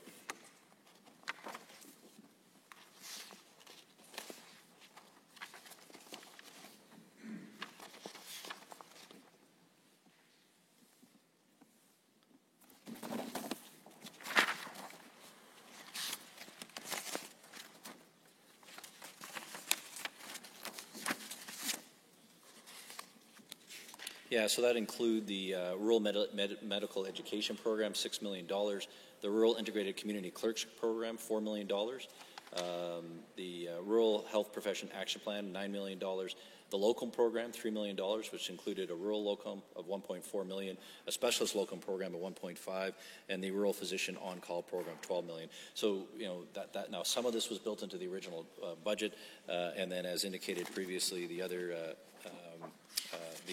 amount was associated with is in that $173 million. The honourable member. Okay, thank you. Keeping with the same minister, 726 million more for COVID measures on top of about 1.1 billion for the pandemic transferred from contingency already. And I believe I have a number of 169 million that is beside a line item for acute care and frontline services. So, Minister, I guess what I want to ask you is we all know that, Albertans fell thousands and thousands behind for their surgeries, and we saw an announcement for this year's budget of, I think it was 300 million for 100 beds. So I'd like to ask you, that 169 million extra that you're asking for today, how much of that is going towards reducing these wait times for our much-needed surgeries? And is any of that money going to increase ICU capacity? The honourable minister. Thank you, Madam Chair. So the honourable member is quite right. We actually, in Budget 2022, we put an additional $100 million in terms of expanding capacity, 50 ICU beds. So that is the focus, and we've actually funded that over the next 3 years. And that's based on the premise that we understood that even though we did flex up and flex down throughout this current budget year to be able to respond, in particular to the fourth wave, where just under 380 beds we had to flex up, and they're typically 173. The $100 million in Budget 22 is to be able to expand that to 50 from 173 and an additional 50 beds. Now, in terms of the $169 million for acute care and entry screening, $138.6 million is for hospital and ICU beds. So that was actually to enable us to flex up beyond the 173. Also to be able to, because we also had to flex up, that was wave 4, but in wave 5 we had to do some increase in ICU, not as much. We didn't have to go to that head up to that 380 number, but we did, go over 225, right, in terms of be able to do that. Plus, we also, on the non-ICU bed, we had to increase our capacity there. But again, it wasn't a large amount. So of that 169, 138 million, or just 0.6 million, was for hospital and ICU beds to be able to enable us to be able to respond to COVID during the pandemic. But I guess my point is, it's not base funding, right? It is the flex up to be able to do this, and that in response to COVID. Now the $100 million that we're putting in Budget 22 and for the next 3 years is base funding for those additional 50 beds to make it easier for us to respond to whatever happens next. 1 minute 37 remaining. Honourable member. Thank you. Minister, to the Minister of Energy, please. This is really an energy budget. 2 years ago, we were $16.9 billion deficit. This year, we're a $3.2 billion deficit, plus the $1.2 billion being asked for here tonight. Oil and gas royalties went from $3 billion to $13.2 billion. And that brings me to the $300 million you're asking for residential support. Of course, your share of supplement is $96 million, not the $300 million, rather, that is going out to residential consumers. So I congratulate you, first of all, on approximately $200 million of savings in your department. But, Minister, I don't hear about Albertans aren't complaining to me about the high cost of the electricity. They're complaining to me about transmission, distribution, the extra charges. Is any money going into researching how we can bring those costs down long term for them? The Honourable Minister of Energy. Well, thank you. And exactly, we are actually doing a lot in that area, led by Minister Nally. We know anybody looking at their bills sees the distribution and the transmission costs to be the most significant part of the bill. So one of the things we're doing, the ISO is conducting a 2022 long-term transmission plan. Alberta Energy is reviewing the transition policy, which they'll be taking feedback and reviewing the feedback from 2021 stakeholder consultation. I hesitate to interrupt. The first 10 minutes have lapsed. The Honourable Member for Central Peace Notley for the second 10 minutes. Would you like to share your time? Yeah, share my time, and just maybe have the Minister continue answering that last question, and then I'll ask mine. If that's amenable to the Minister, you may proceed. Thank you. There are a lot, as I mentioned, there are a lot of things underway to look at getting the costs of electricity down. In particular, the ISO's 2022 long-term transmission plan is underway. They're reviewing it. Alberta Energy has feeding on stakeholder input last fall. We're looking to identify solutions to address the rising trajectory of transmission costs.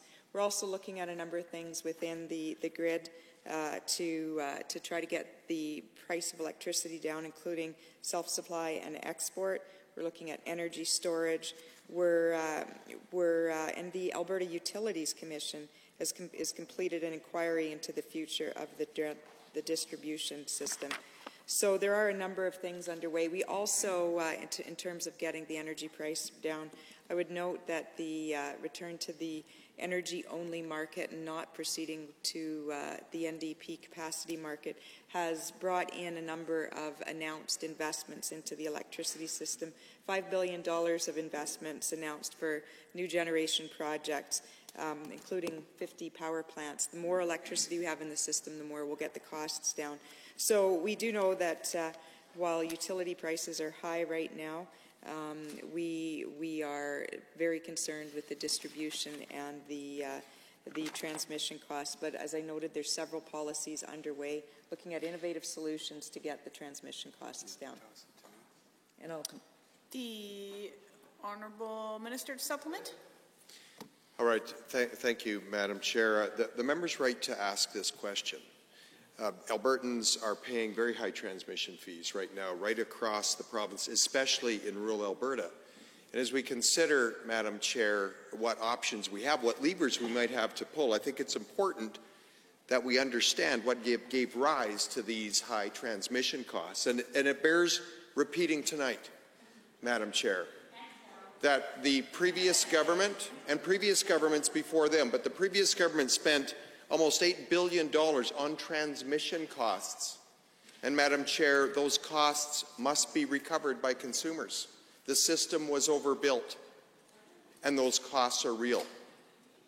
Madam Chair, I can say this, that there's been a lot of work done to understand the recovery curve, the methodology to ensure that it's most advantageous and appropriate that we're assigning the transmission costs, which were an overbuild by the previous government, to consumers who might benefit. And Madam Chair, I can say this, that there's not a silver bullet out there based on everything we can see. The fact of the matter is the members opposite overbuilt the system. Consumers are now paying. But there's more. Madam Chair, the members opposite, when the NDP were in power, they hastily moved from coal to gas-fired electricity. We were on that trajectory, but they hastily, prematurely made that transition, costing Alberta consumers about $1.4 billion. That's included in the bill. And moreover, they added a carbon tax, Madam Chair. And when you add all three pieces up, it makes for significantly higher electricity bills than consumers would otherwise be paying today. Yeah, Honourable Member, would you two like to share time? Yeah. Okay. Minister, I'm confused. I'm very, very grateful that I was elected in 2012. But in 2012, it was all about the fact that the PCs had approved these transmission lines and the overbuilt of these transmission lines through the province. So maybe the NDP government built the lines that a previous progressive conservative government approved.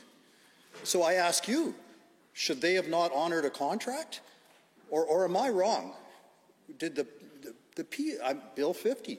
I remember I remember lawyers, I remember town halls of 350 people in Medicine Hat concerned not only about the Alberta Land Stewardship Act, but the fact that Bill 50 was going to way overbuild the transmission lines. And Minister, it was clearly a progressive conservative government. Please help me. I'll take a moment to remind all members to speak through the chair. The Honourable Minister of Energy. Thank you. Just to give some details on the transmission overbuild. From 2015 to 2019, $7.5 billion in new transmission infrastructure was built, as noted by the Minister of Finance. That included approximately $5.2 billion in critical transmission projects such as the Eastern and Western Alberta transmission lines and the Fort McMurray West 500 kilovolt kV line. Since 2020, since our government came into power, we've spent $100 million on transmission infrastructure versus $7.5 billion.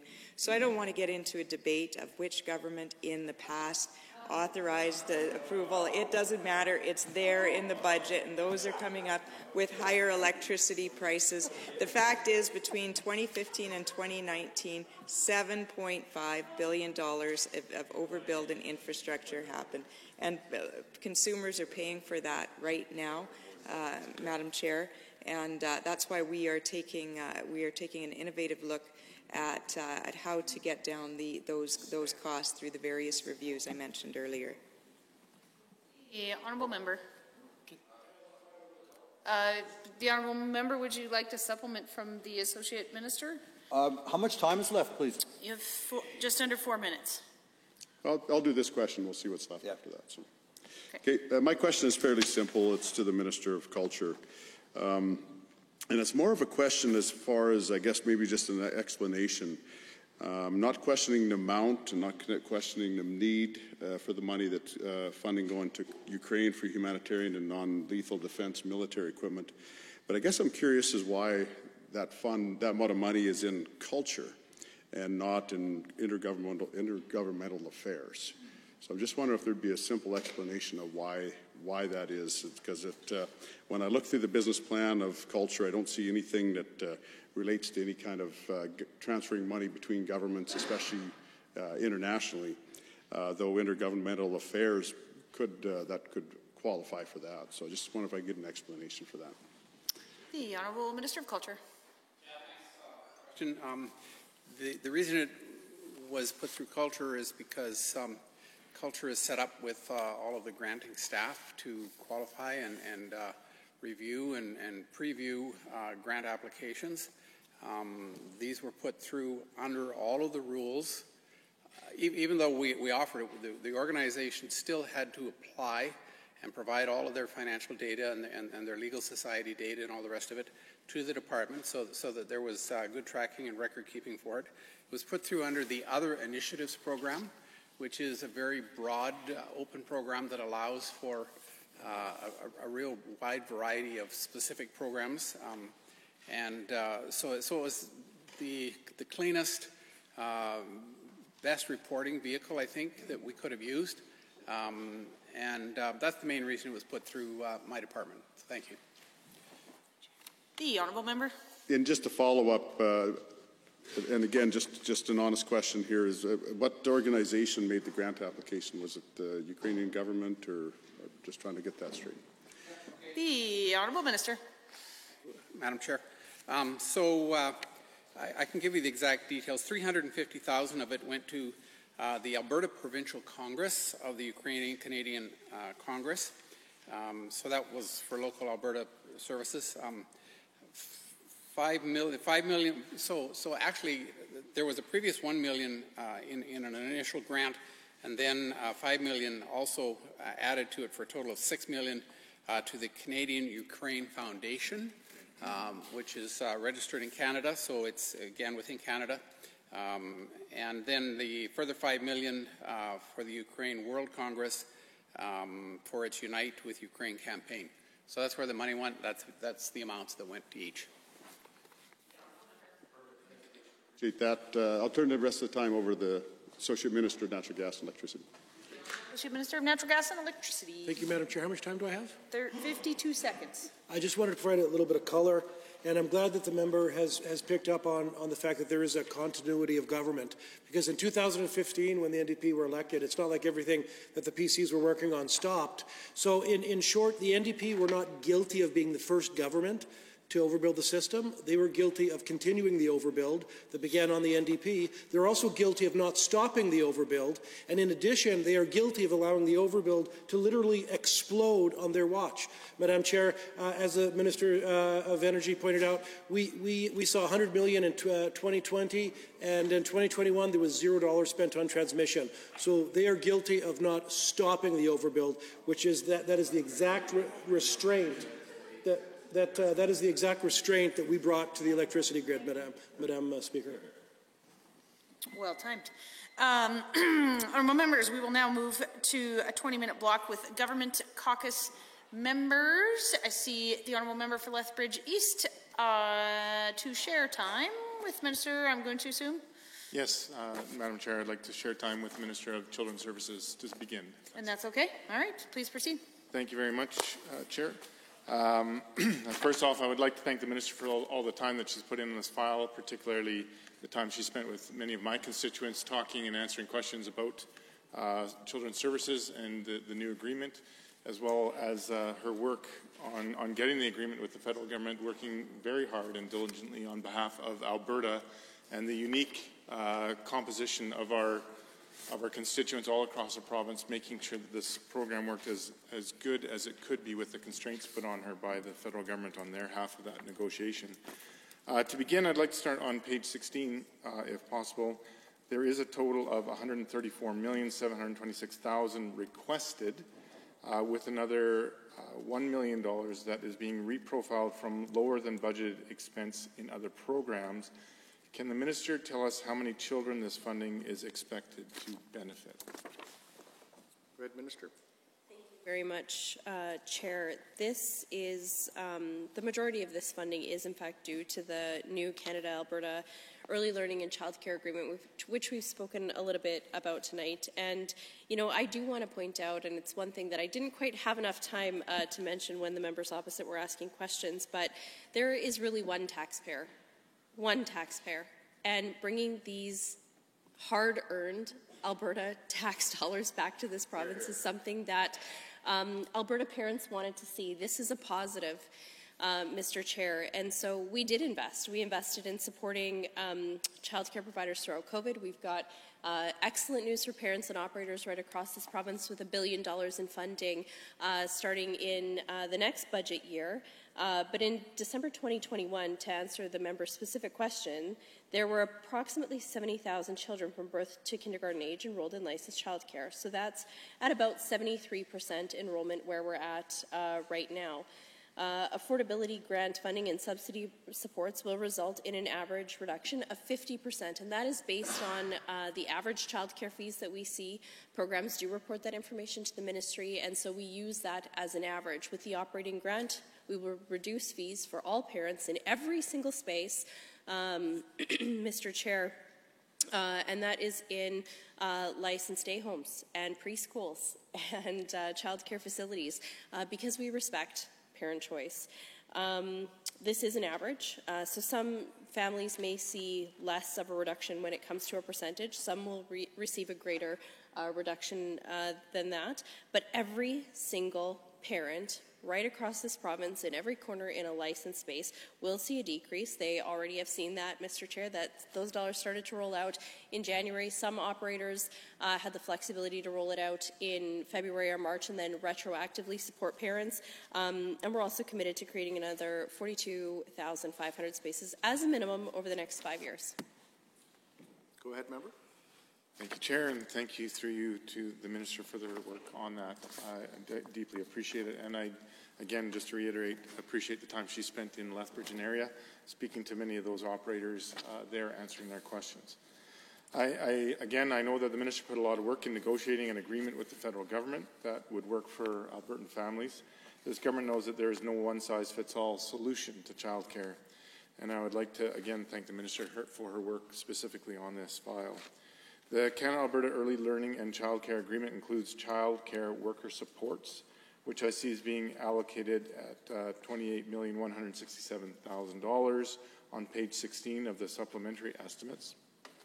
Can the Minister tell us what supports this funding will provide for these workers? I know many of these workers have contacted my office, and they're seeking just to understand the complexities of this agreement and which part was a responsibility from the federal government, which is a responsibility for us as a provincial government, and I'd appreciate your thoughts on that. Thank you, Chair. Thank you so much, Chair.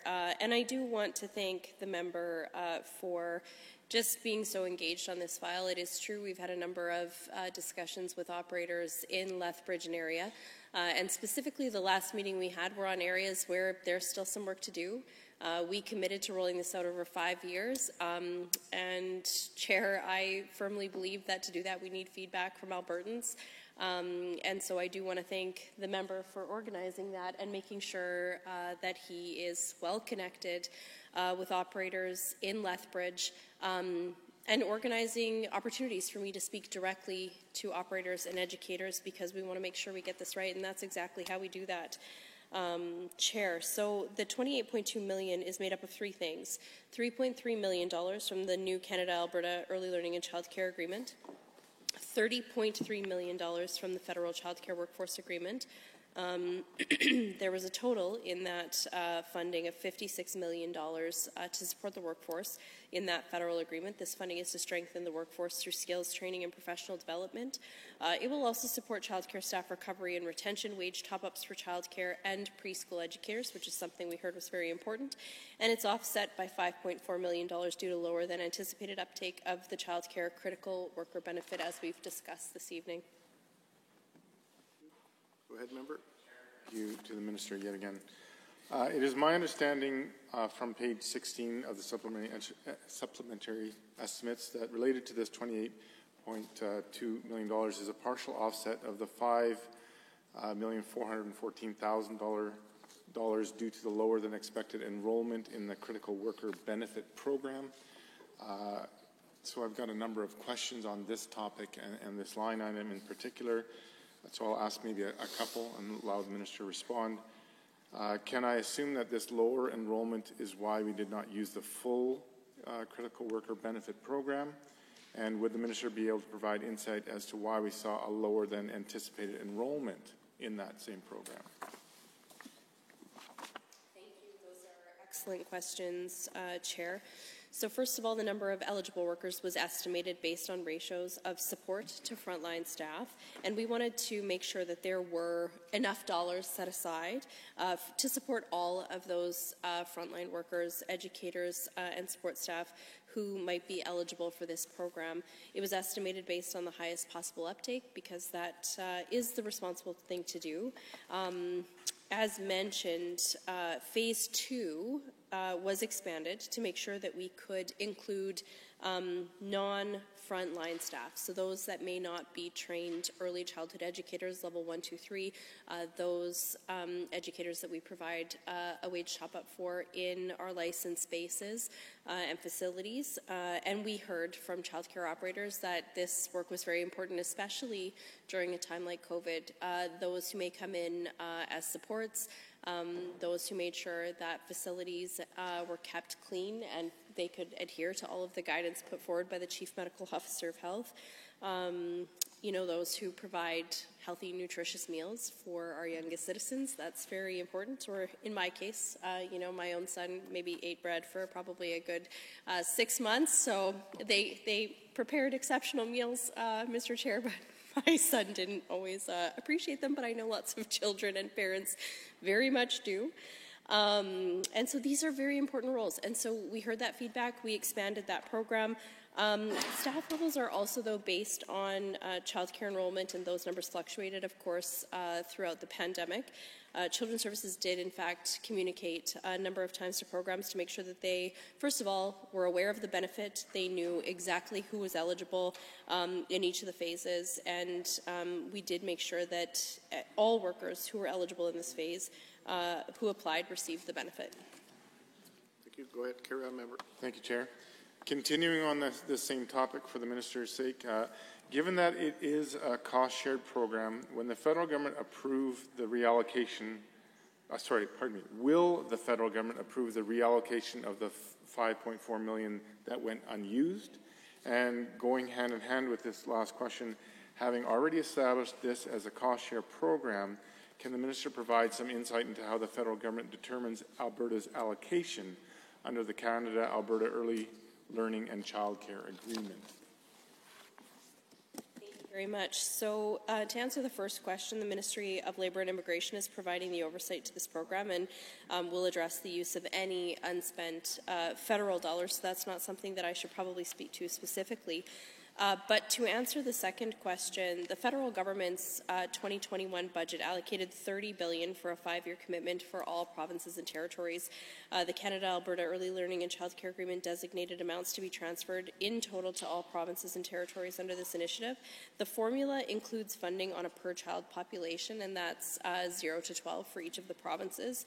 That was the numbers that they used for their basis, and so we work within those parameters.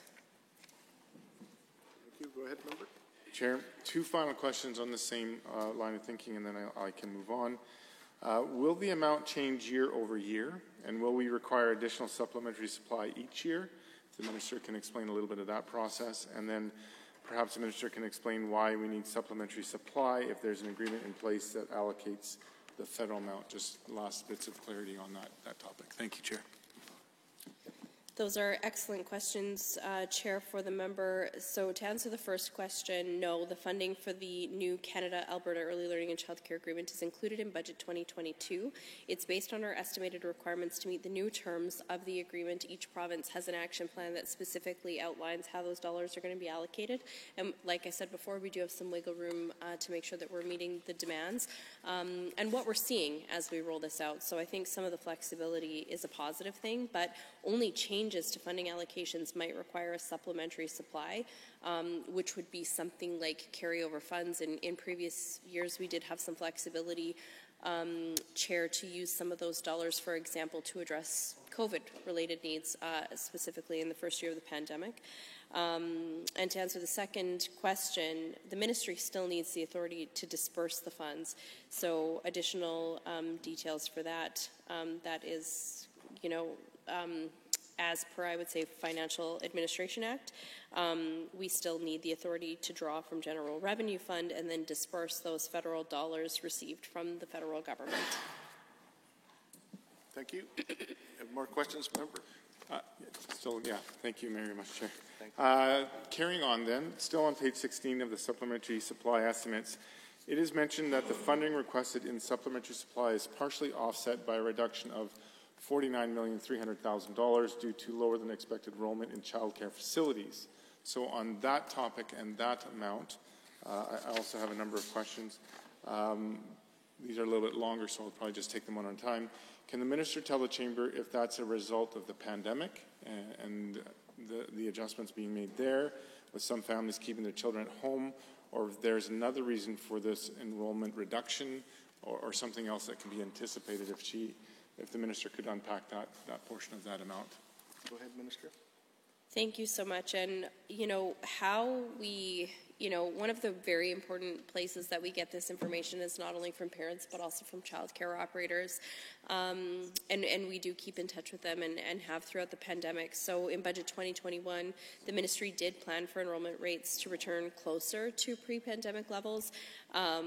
Obviously, none of us knew, what each additional wave would look like. I think it's fair to say there was some uncertainty due to COVID, but also due to the economic situation that we saw at the time. However, levels have returned to just over 70% enrollment. I think that's positive. They're still lower than the pre-pandemic levels of about 80%. And, we do want to have a little bit of wiggle room there to make sure that there are spaces available for parents when they need them. But this, of course, did result in less spending in 2021-22. And so we do continue to support Albertans applying for childcare subsidy. This reduction has been restored in Budget 2022, and since the pandemic began, again, we've allocated $165 million in supports so that childcare programs could remain open and support parents who really truly needed those dollars to take part in the workforce. And of that, provincial funding was $26 million and federal was $139. Minister, go ahead, member. Chair. So continuing on that thought, how does lower enrollment in child care facilities result in an additional $49.3 million? And I think you partially answered this, but if you can expound a little bit more fully, I would assume that we would expect enrollment to continue to increase as we move away from the pandemic And if so, how will this affect future budgets, and how will you make your decisions in light of that trend as we proceed towards recovery?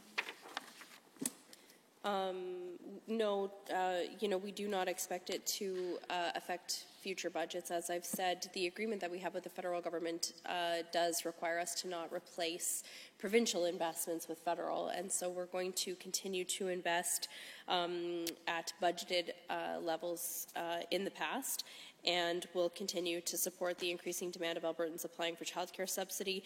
The one-time reduction has been restored in budget 2022. This is something that we know Albertans are going to rely on, but again, as we roll this out, it's things like making sure we have spaces in areas that we need them, specifically rural, remote, northern communities, and making sure that we have lots of options like day homes and preschools that we're focusing on as well. And I think that will help us better meet the needs of Alberta working parents who want choice, flexibility, and different options when it comes to care. Thank you. Can carry on, member. And can the Minister also provide the Assembly with an explanation as to why are we doing supplementary supply when childcare programs were undersubscribed and federal funding via the bilateral childcare agreement increased significantly? Again, I think that's what some of my constituents would like to ask, and just understand how that relationship all works in this format here tonight. And so as I've said, this funding has been restored in budget 2022 to continue to support the recovery of the childcare sector. We know that parents really were counting on these dollars, whether it is to take part in post-secondary or education and skills training. I know, obviously, Chair, there have been major investments made in that area because we know that our unequivocal focus is making sure that Albertans can get back to work and drive our economic recovery. We were one of the first provinces, as I've said, to roll out the affordability dollars to parents again, knowing how important those supports are for working parents, especially for children 0 to 5, where that was a parameter of the federal government's program, but it also is where we see childcare fees are high or higher. And so we know that a strong childcare sector supports all working parents. It's absolutely vital in getting parents back to work. It is, like I said, $3.8 billion over 5 years for this Made in Alberta plan. We'll continue to fight for the flexibility that we need, or push for the flexibility that we need to meet the unique needs of Alberta working parents. That's also something that I think Albertans expect, is the flexibility to meet the needs here, not have a childcare program that was designed in Ottawa or in other provinces where the market is different, the needs of parents are different, and so rest assured, Chair, that we will continue to push for that. And there's $135.4 million allocated for this agreement in 21-22. To the Minister, through you, Chair. Two final questions. On page 16, a supplementary amount of $1 million is requested to provide information technology for childcare initiatives, which is federally funded. Can the Minister tell us what this capital funding is going towards? It's not necessarily, at least in my thinking, my first thought for childcare that we're talking about information technology. So I think many people have the question is, what is this allocated toward and how will it be used? Thank you. Minister. I had the exact same question when I first saw that within the agreements. But, I would say this, we talk about red tape and reducing red tape. One of the first things we did in our ministry was work with Service Alberta and the Ministry of Red Tape Reduction to overhaul the subsidy application system, where it used to take, 2 weeks, 3 weeks, a fax machine, maybe a bus pass or a taxi, or definitely a car to get down to the library. I mean, who has a fax machine in 2020? I think 2020 when we made those changes. And so now parents can apply, from their smartphone or their computer, wherever they are, and know within 10 minutes what they can probably expect in terms of a subsidy. And so, IT doesn't sound like a direct link to in-person childcare services. It's not people's go-to, but we did have to make some changes to that system. And again, that was to allow us to add an affordability grant, because typically our system manages wage top-ups for early childhood educators and subsidy up to back then, at that point, it was $90,000 of household income a year. We had to make changes to the subsidy threshold, the eligibility threshold, as well as for those affordability grants, but also the volume.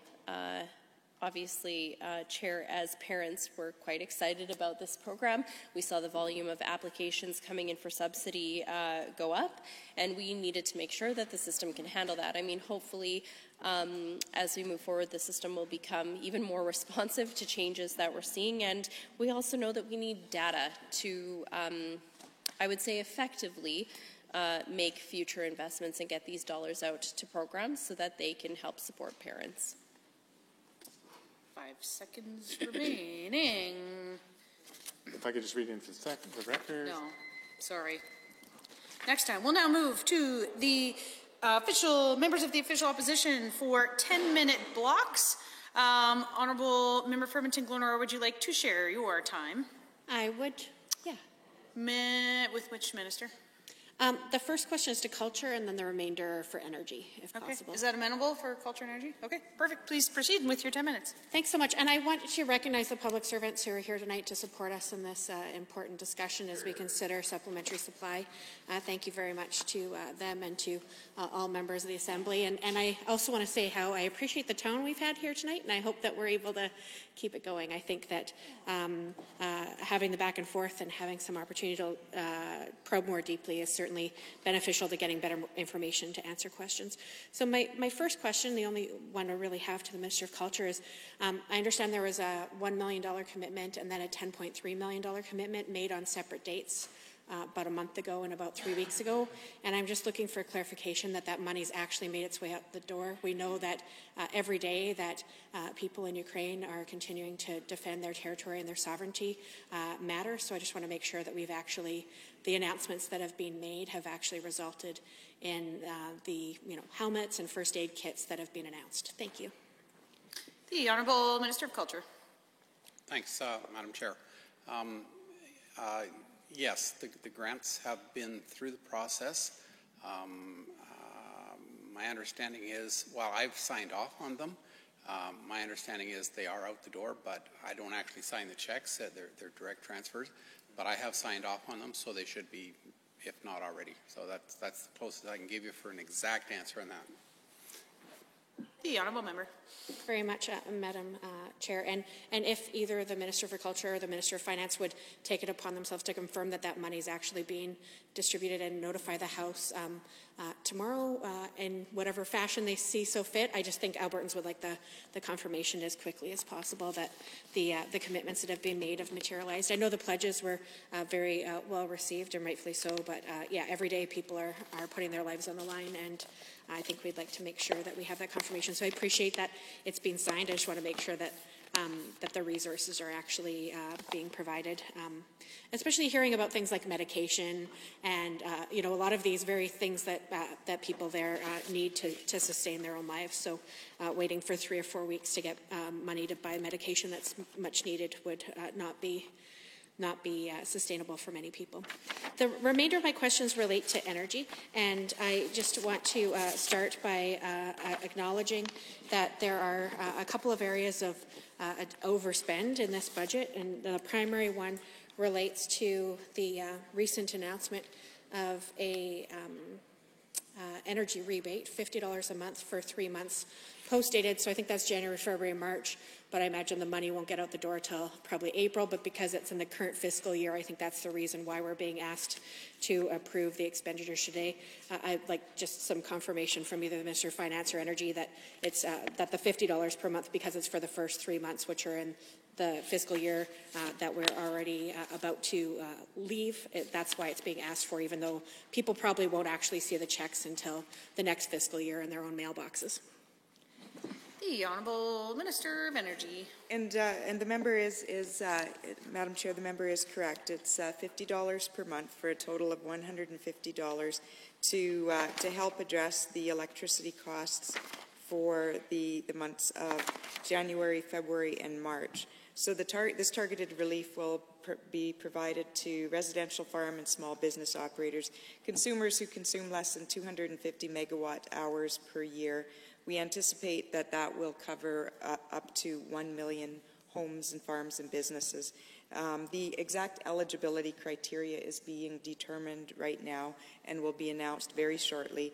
The government's working with utilities and regulators to determine the exact details. That includes working to enable the retroactive rebates to be applied to the consumers' bills as soon as possible. So we'll be releasing those details as soon as possible.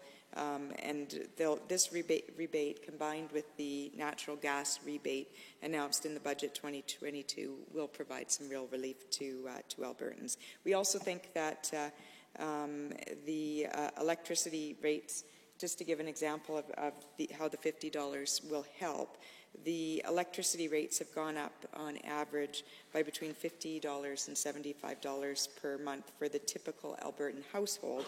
So a $50 rebate per month for that period of time should significantly help those consumers. The honourable member. Thank you very much, Madam Chair. Except what I'm hearing and what I imagine most members of the Assembly are hearing is most people saying that their bills are doubling or more than doubling. Many times I've been door knocking a lot this late winter, early spring, and many people on fixed income are talking about $300 plus increases to their actual bills. So it's $900 over that same time period that they'll be getting $150 for, that they're seeing the increase over what their bill was before. And I know that members have had it raised with them. I have, and I am aware that other people have been raising it with members of the government. So it certainly isn't as substantial as I think many would hope to see when the government is celebrating this unplanned revenue that they have come across for the people of Alberta. And again, that revenue belongs to Albertans. It doesn't belong to one party or even to this Assembly.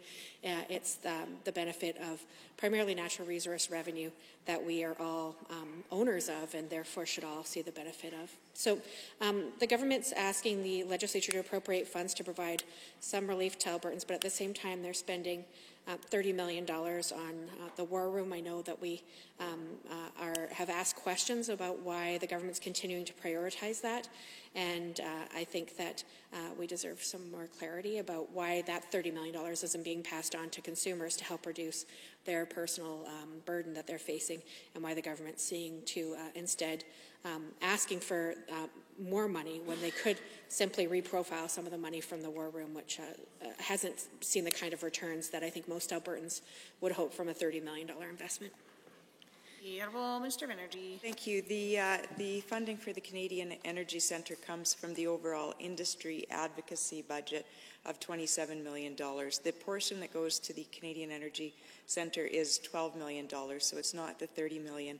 The remaining money in the industry advocacy budget goes to cover government advocacy for things like hydrogen, for things like critical and rare earth minerals, for geothermal, for all the energy advocacy that we could anticipate and undertake. So it's only $12 million that goes to the Canadian Energy Centre.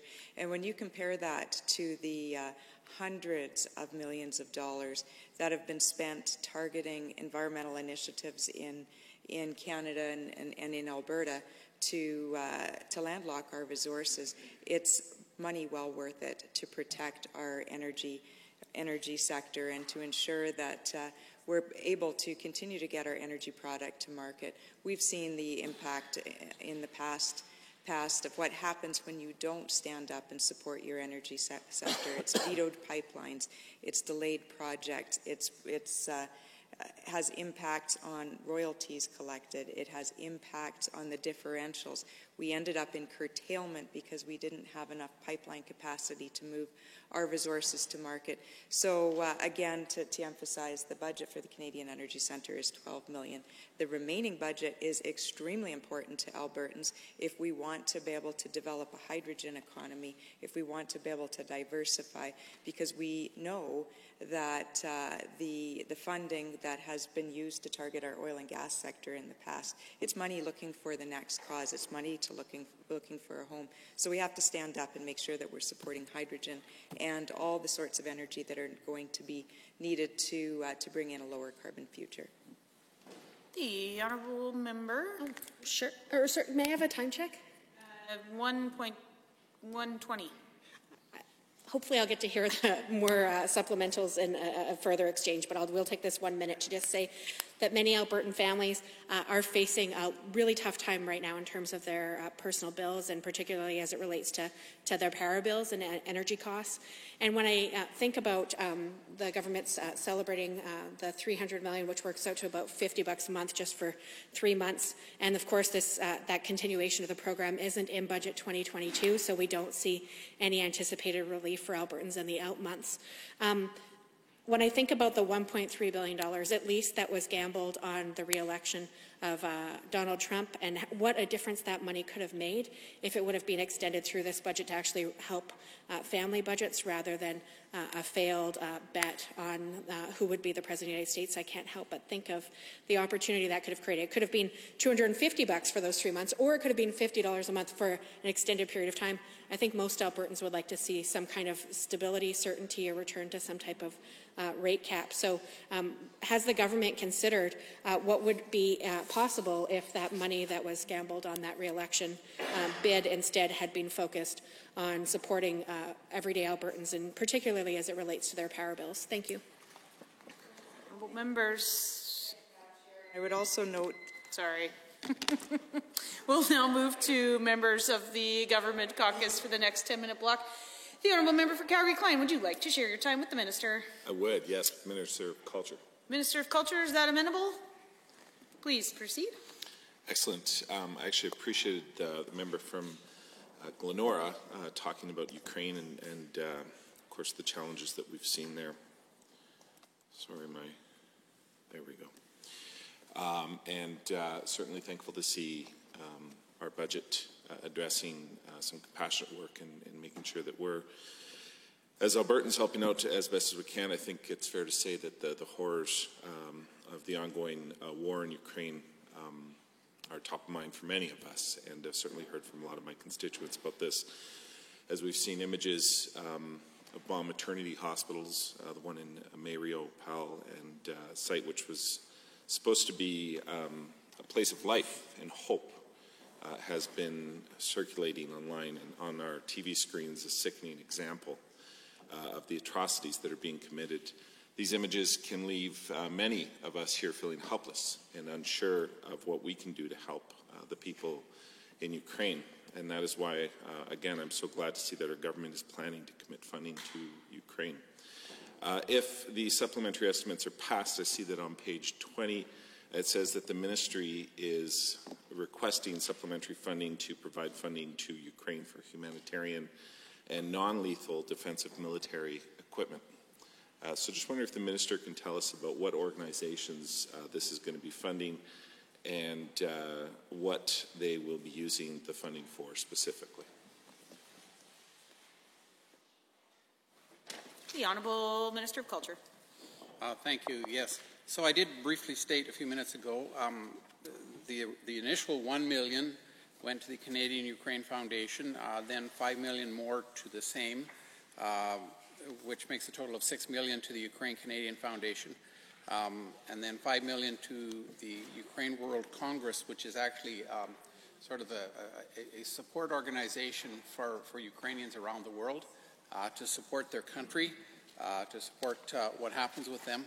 And I can just confirm that the two organizations have slightly different focus in terms of what we have committed to them for. So the Canadian Ukraine Foundation is almost entirely for humanitarian aid, food, hygiene products, materials, medical, those sort of things is the primary purpose for the Ukraine Canadian Foundation.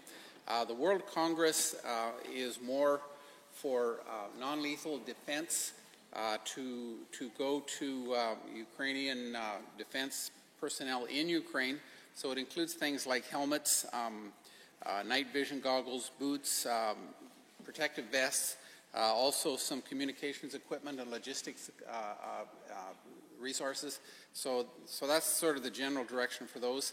I can be even a little bit more specific on the $350,000 for the Ukraine Canadian Congress Alberta chapter, because I just happen to have the actual page with me.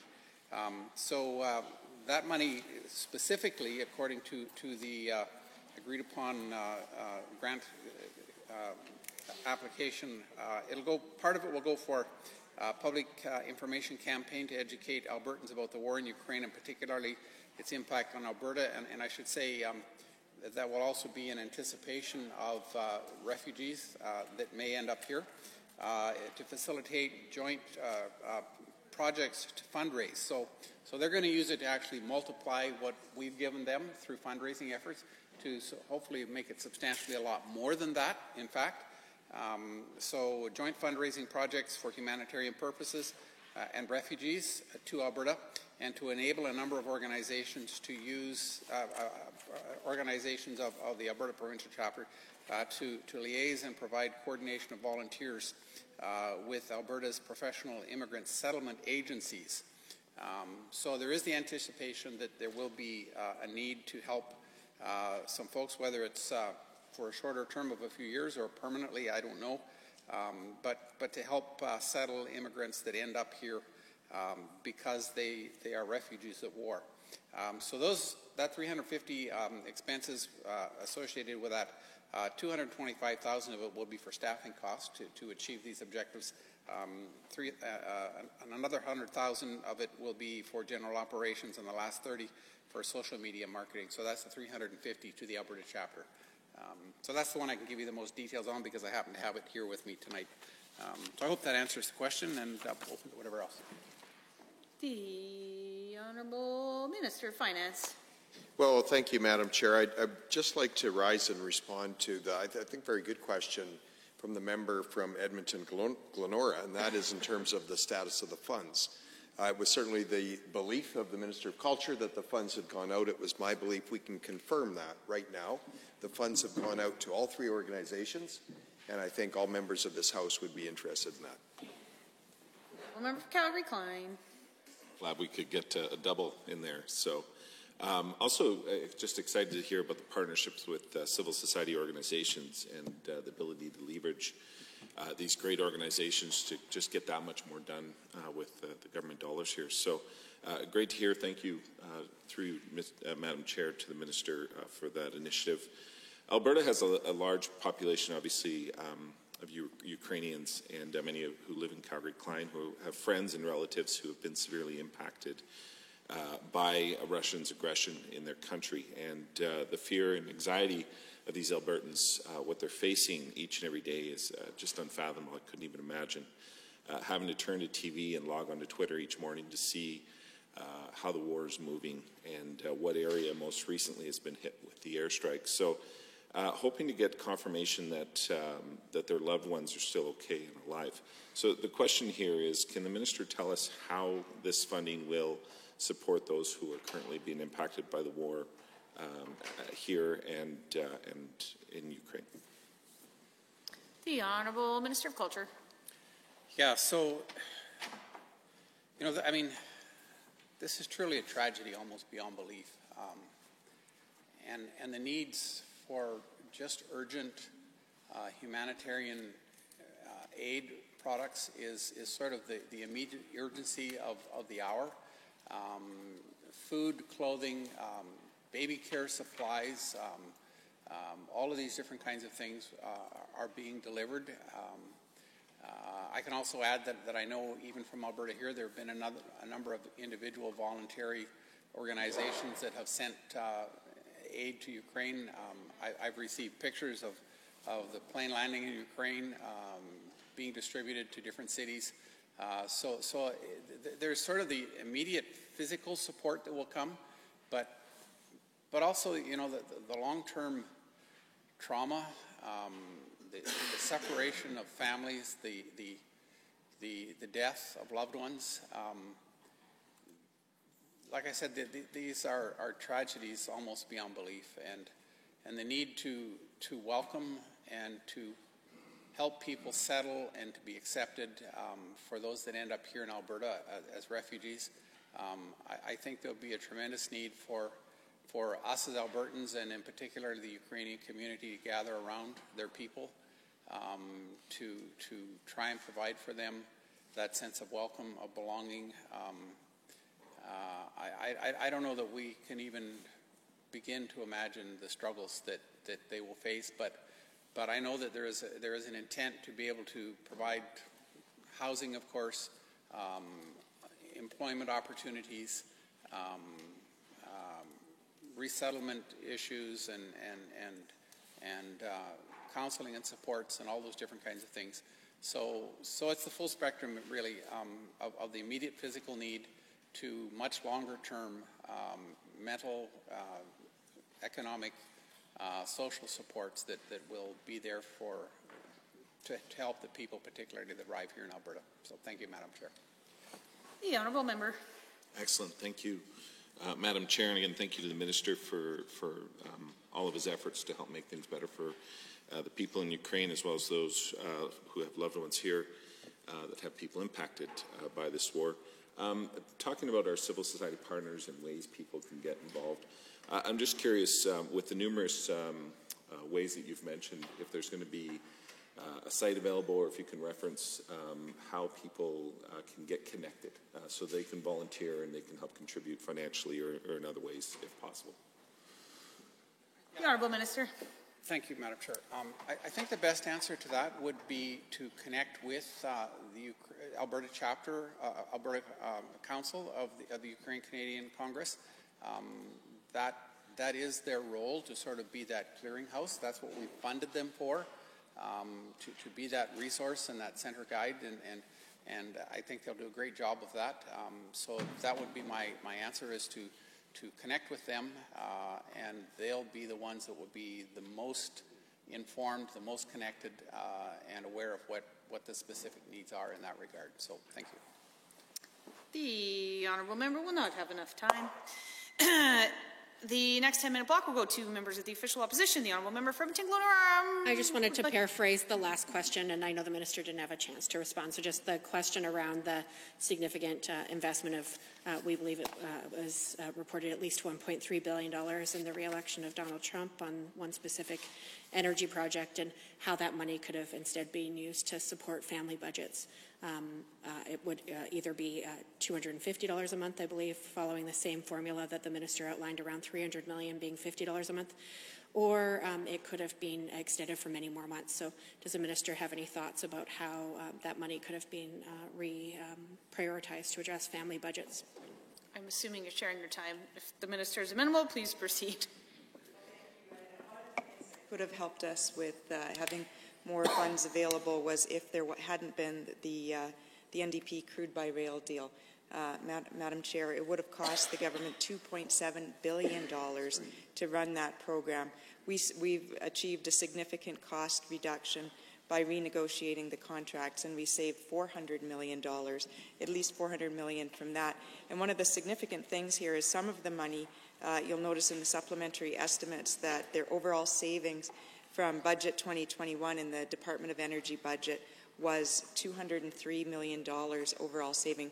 Over $50 million of that was some further savings in the crude by rail contracts of about $51 million, which has been available. So certainly if there hadn't have been the crude by rail contracts negotiated in the very last days of the former government's tenure, we would have had additional funds. On top of that, the balancing pool allocation of $1.3 million in ratepayer money, which is now being paid back due to the NDP's disastrous management of our electricity system.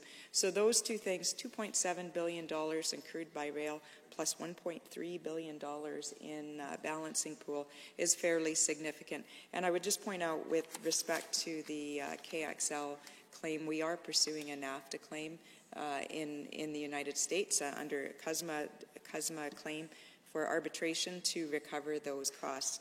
And Madam Speaker, those, or Madam Chair, that's a significant, that investment in KXL was to de-risk a project due to political risk.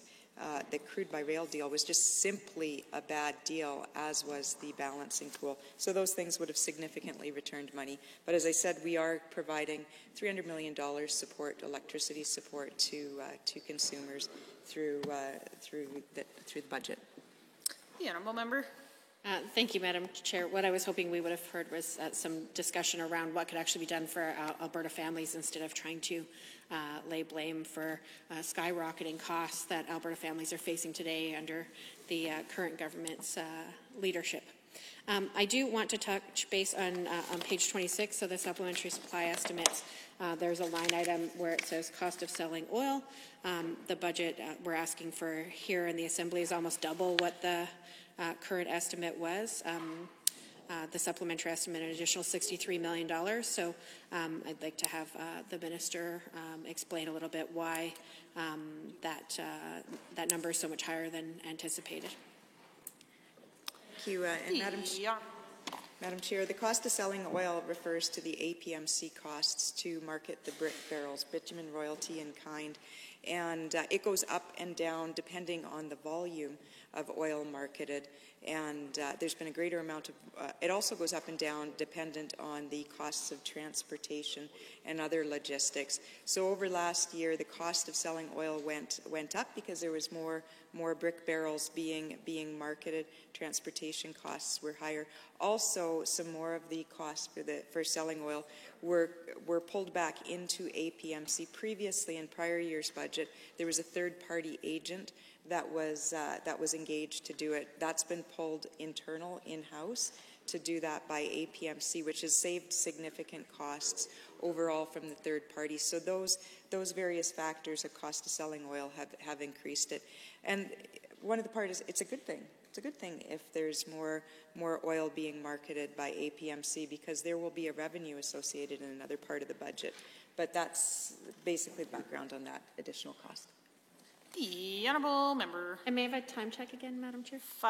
Just over 5 minutes. Oh, wow, excellent. I will ask one more question, and then we probably will, if there's still time remaining, pass to one of my colleagues, probably the member for Edmonton Highlands Norwood.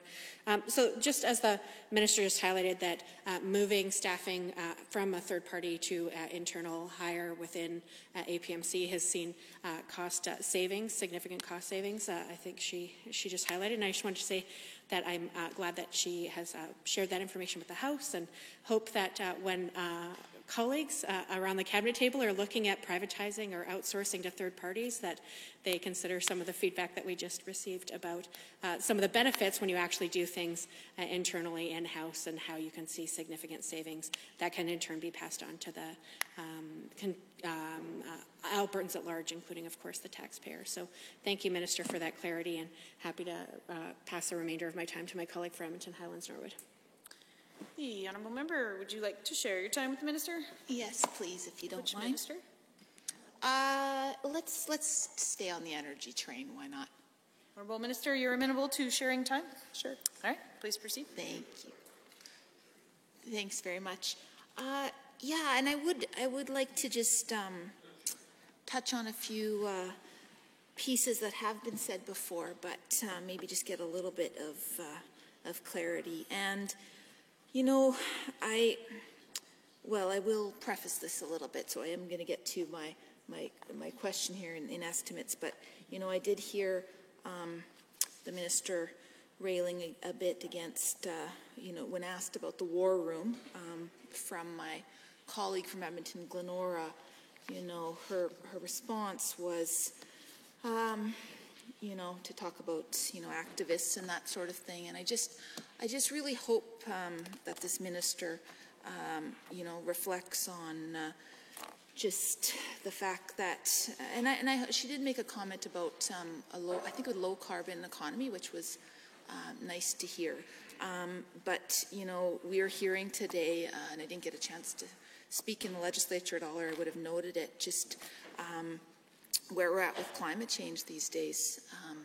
30 degrees above normal in the Arctic today, 40 degrees above normal in the Antarctic today. And so we are definitely seeing the devastating effects of climate change. And I do hope that this minister is very aware of that.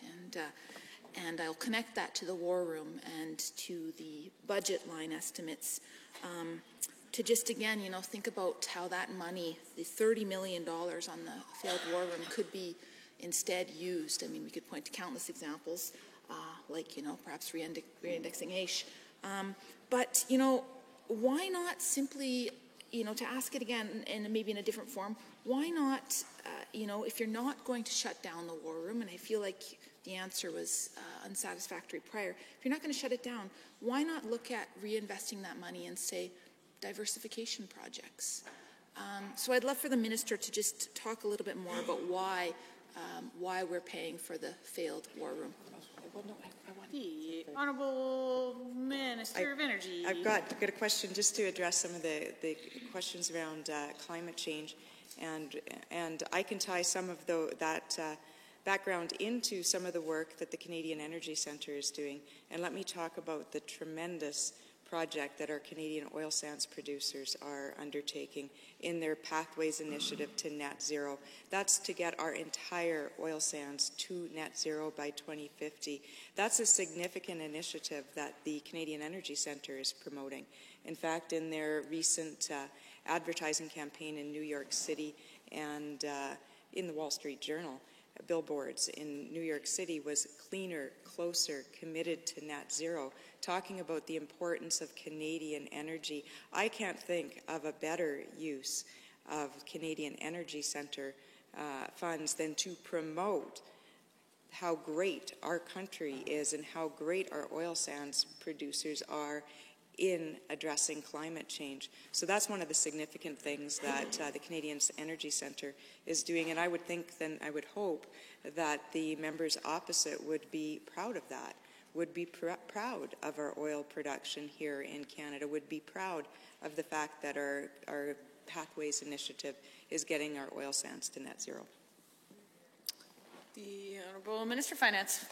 Well, thank you, Madam Chair, and appreciate the opportunity to rise. And just on the question of the Energy Centre and the important work that it does, we certainly heard from the Minister of Energy of the great progress that our oil sands producers are making in terms of reducing emissions. And I think we all agree that that's important work. But, Madam Chair, I would assert that there has been an inordinate focus. My apologies, Honourable Minister. Perhaps in the next round we will now go to members of the government. The Honourable Member for Grande Prairie, would you like to share your time, and with which minister? Yes, please, Madam Chair, and I'd like to start with the Minister of Energy, please. Minister of Energy says that's okay. Please proceed. Thank you so much, Madam Chair, and I just, energy is a hot topic tonight, and it should be in Alberta these days. I just wanted to highlight, again, I'm reading from the fiscal plan update, that there's $300 million increase in energy for the $50 per month fixed rebate for electricity cost. And these increases are for January, February, March of 2022 to consumers, to be provided to these consumers who are using less than 250 megawatt hours per year consumption. So that said, I guess my first question for the Minister of Energy is, I note, and I'm referencing page 23 of supplementary supply, the supplementary estimate is only $96 million out of $300 million, and I just wondered if the minister could expound. She started to answer that in one of the previous questions from the members opposite, but I was curious to understand why that is so much less than $300 million. And as the Minister from Children's Services said earlier, there's only one taxpayer, so I'd really like the taxpayer to understand what this government's been doing to be fiscally responsible with this budget, and in fact to bring in a balanced budget. So Minister, I'd love to, or sorry, through you, Chair, to the Minister, I'd love to hear her answer on why the supplementary supply is so much lower than the required $300 million. Minister of Energy. Well, thank you, Madam Chair, and the member from Grande Prairie is correct. Of the $300 million allocated to the electricity rebates, $96,246,000 is in the supplementary estimates. The other $203.8 million is coming from surplus funds in the Department of Energy budget, funds that we did not use last year in 2021. So that's a good news story, and I can go over some of the areas where we've achieved savings significantly. And first off was the crude by rail, the divestment of the contracts, and due to the very good work of our APMC officials in APMC with divesting of those contracts, they found another $51 million in savings this year. Which is available and is now in that surplus of $203 million. We have some surplus in lower spending in the resource development and management part of our budget. So that's savings in in discipline and the government's emphasis on essential spending only. We've achieved $13 million savings in that area. We've achieved some savings in the site rehabilitation program. That's allocation of spending from year to year, so there are some reduction cost savings in the site rehabilitation program. And in the renewable electricity program, which was a program from the previous government, there's lower anticipated payments in that $5 million savings as a result of favorable electricity market prices.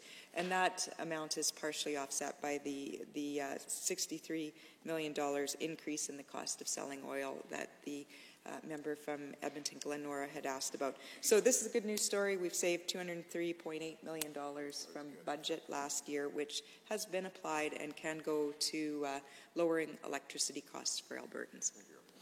The Honourable Member for Grande Prairie. Thank you again, Madam Chair, and through you, my thanks to the Minister and her team on behalf of the Alberta taxpayer for those savings. I did want to go back to something that we were talking about with the Minister of Energy and also with the Minister of Finance from the members opposite around the Canadian Energy Centre. And I was just wondering, I know the ministers got cut off in their answer, and I was just wondering if either minister would rise and respond. Thank you. Honourable Minister of Finance. Thank you, Madam Chair. I was just again, I've been quite interested in the conversation around the value of the Canadian Energy Centre, the important work that they do advocating for Canadian energy. And we've heard the Minister of Energy stand up and talk about the great progress that our oil sands producers have been making. We can certainly add our conventional producers as well to that in emissions reduction. But Madam Chair, right now there has been an inordinate focus on one part of the E in ESG, simply on reducing emissions at the expense of social and governance issues. CIBC Capital Markets just issued a report. I picked it up tonight on BNN, and I'm going to just read a bit of it into the record. CIBC noted that the focus on carbon emissions has led ESG funds to make the shocking decision to load up on Russian energy firms. And I quote, "In the most shocking example we have come across to date, the ESG fund universe owned twice as much Russian oil and gas as Canadian oil and gas at the end of last year," unquote. Terrible decision. Madam Chair, the Crown rests. Our investment in the Canadian Energy Centre to advocate for Canadian and Alberta oil and gas is essential. It's not only an opportunity, but a deep responsibility to get responsibly produced, ethically produced oil and gas onto the market to displace Russian production that's fueling the war against Ukraine, the atrocities against Ukrainian people. Well, Minister, I'll have you table that document at the appropriate time. The Honourable Member. Thank you, Madam Chair. Could I have a time check, please? 4 minutes left. Perfect. Thank you so much. So I want to go back to electricity costs and the electricity rebate. Again, I'm referencing page 24, I believe, on the supplementary estimates. I see that the $96,246,000 has been requested along with the $203,754,000, which is being reprofiled. Again, I want to highlight that for the taxpayer this evening that are watching, that the ministry has managed to save over $200 million to help them, to support them in their electricity expenses. In order to pay for this electricity rebate program estimated at $300 million, I have a couple of questions through you, Madam Chair, to the Minister. First, can the Minister tell the House how many households this funding is expected to support with the $150 rebate over 3 months? And then my second question, we've seen some criticism that this program should have been extended longer than 3 months. Can the Minister tell the House what the projections are for electricity rates after the rebate period has concluded? The Honourable Minister of Energy. Well, thank you. The electricity rebate program for the $50 per month, totaling $150, applies for 3 months, January, February, and March. And we estimate that it will cover over 1 million homes, farms, and businesses to help retroactively pay the costs. So that's the homes, farms, and businesses. that qualify are those who consume less than 250 megawatts hours per year. That will be quite significant. It's offered for 3 months over the winter. That's when consumers are struggling the most. Madam Chair, we're taking a number of efforts in the long term to bring down the costs of electricity. We spoke earlier, and the Associate Minister of Natural Gas also spoke to it, on a number of things and initiatives that are underway to reduce electricity costs long term, including addressing the long-term problems and costs associated with distribution, transmission. This amount for the $150 per month will help over 1 million homes, businesses, and farms to weather the electricity prices over the winter months. The Honourable Member. Thank you again, Madam Chair, and through you to the Minister.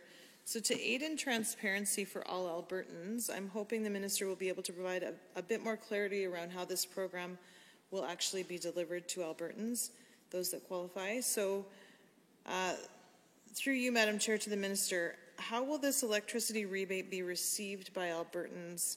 Can they expect to be receiving a $50 check 3 months in succession? Is it one check of $150?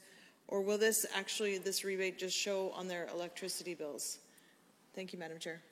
The Honourable Minister. Thank you, Madam Chair. And the exact eligibility criteria is being determined and will be announced in the very near future. The government right now is working with the utilities and the regulators to determine the exact details, including timing. It takes a little bit of time to work those details out, and this work includes working to enable retroactive rebates to be applied to consumer bills as soon as possible. But this work is underway, and the exact mechanism and details will be released and transparently released as soon as possible. The Honourable Member, 25 seconds. Perfect. I'll be really fast, Madam Chair. My final question, the cost estimate is about $300 million, and I'm just wondering, is there a possibility that this rebate program will cost more, and if so, how will that be funded? The Honourable Minister, 13 seconds.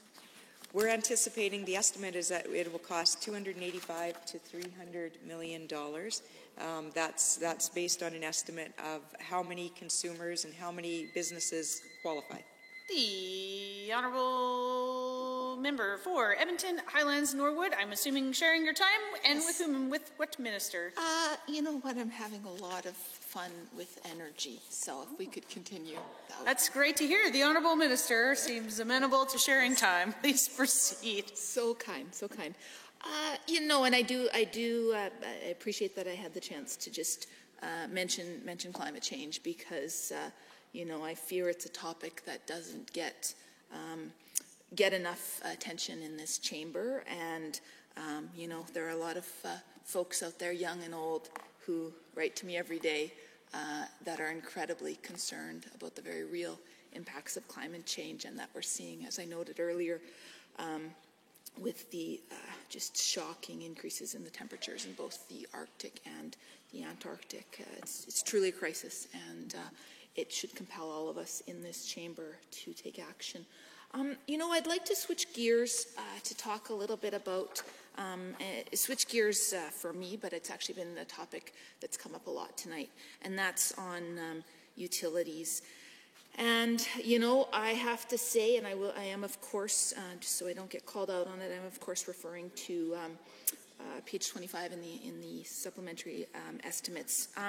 You know, I talk a lot, I haven't had a chance, actually, to talk a lot about my constituents lately in the chamber, but just like I'm sure most MLAs, you know, we're hearing from so many of our constituents who are struggling with their bills.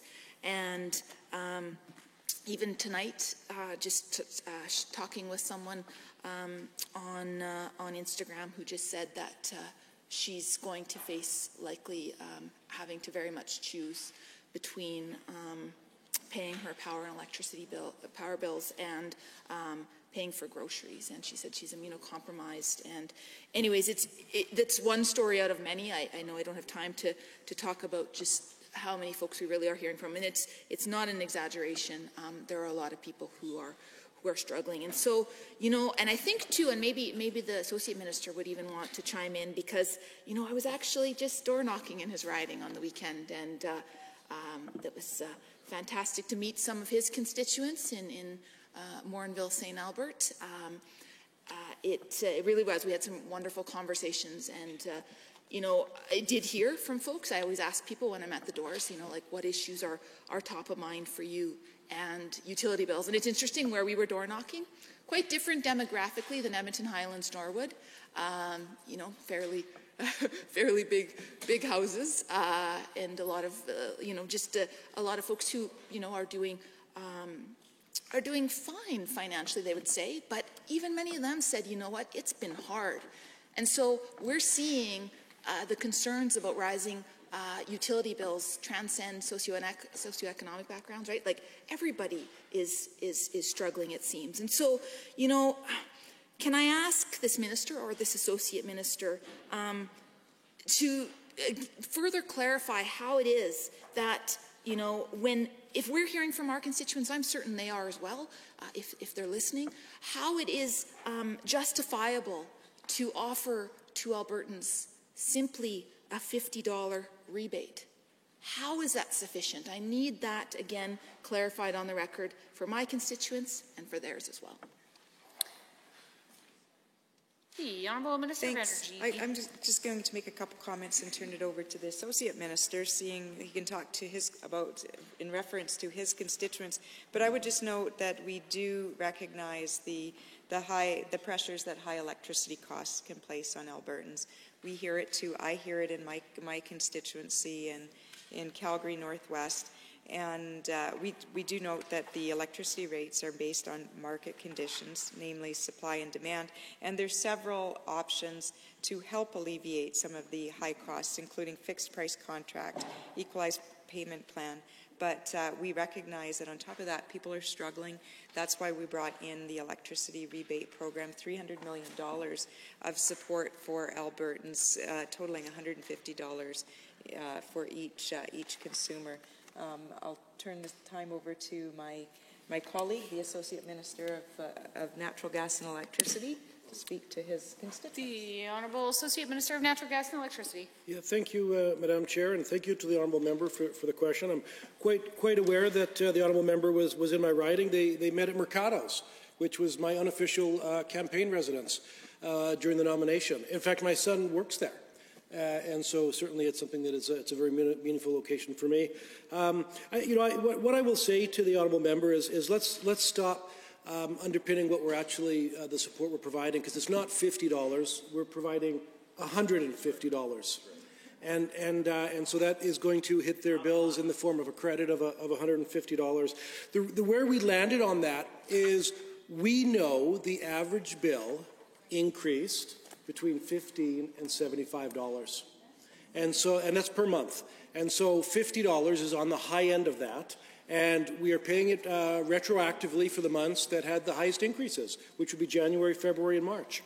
But I want to reach out to that member, through you, Madam Speaker, to them and to their entire caucus, because they seem to be speaking to a lot of members who they're speaking to a lot of individuals that are struggling with utility costs. And I hope that they are making those individuals aware of a couple of things. One is, if they are on a variable rate, then they should encourage them to take a look at a fixed rate contract, because not everybody saw their electricity bills go up double and triple.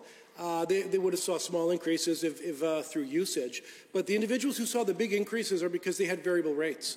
So I would encourage the Honourable Member to direct those folks that are struggling with higher costs to the utility consumer advocate and have them take a serious look at fixed rate contracts. The other thing that I would encourage the member to do is, if they actually have someone that is struggling with utility insecurity and is at risk, and I mean, they're not even listening, Madam Speaker. They're either talking amongst themselves or looking down at their shoes. But I would encourage them to refer those members to the utility consumer advocate where they can actually get supports. There are supports for low-income seniors.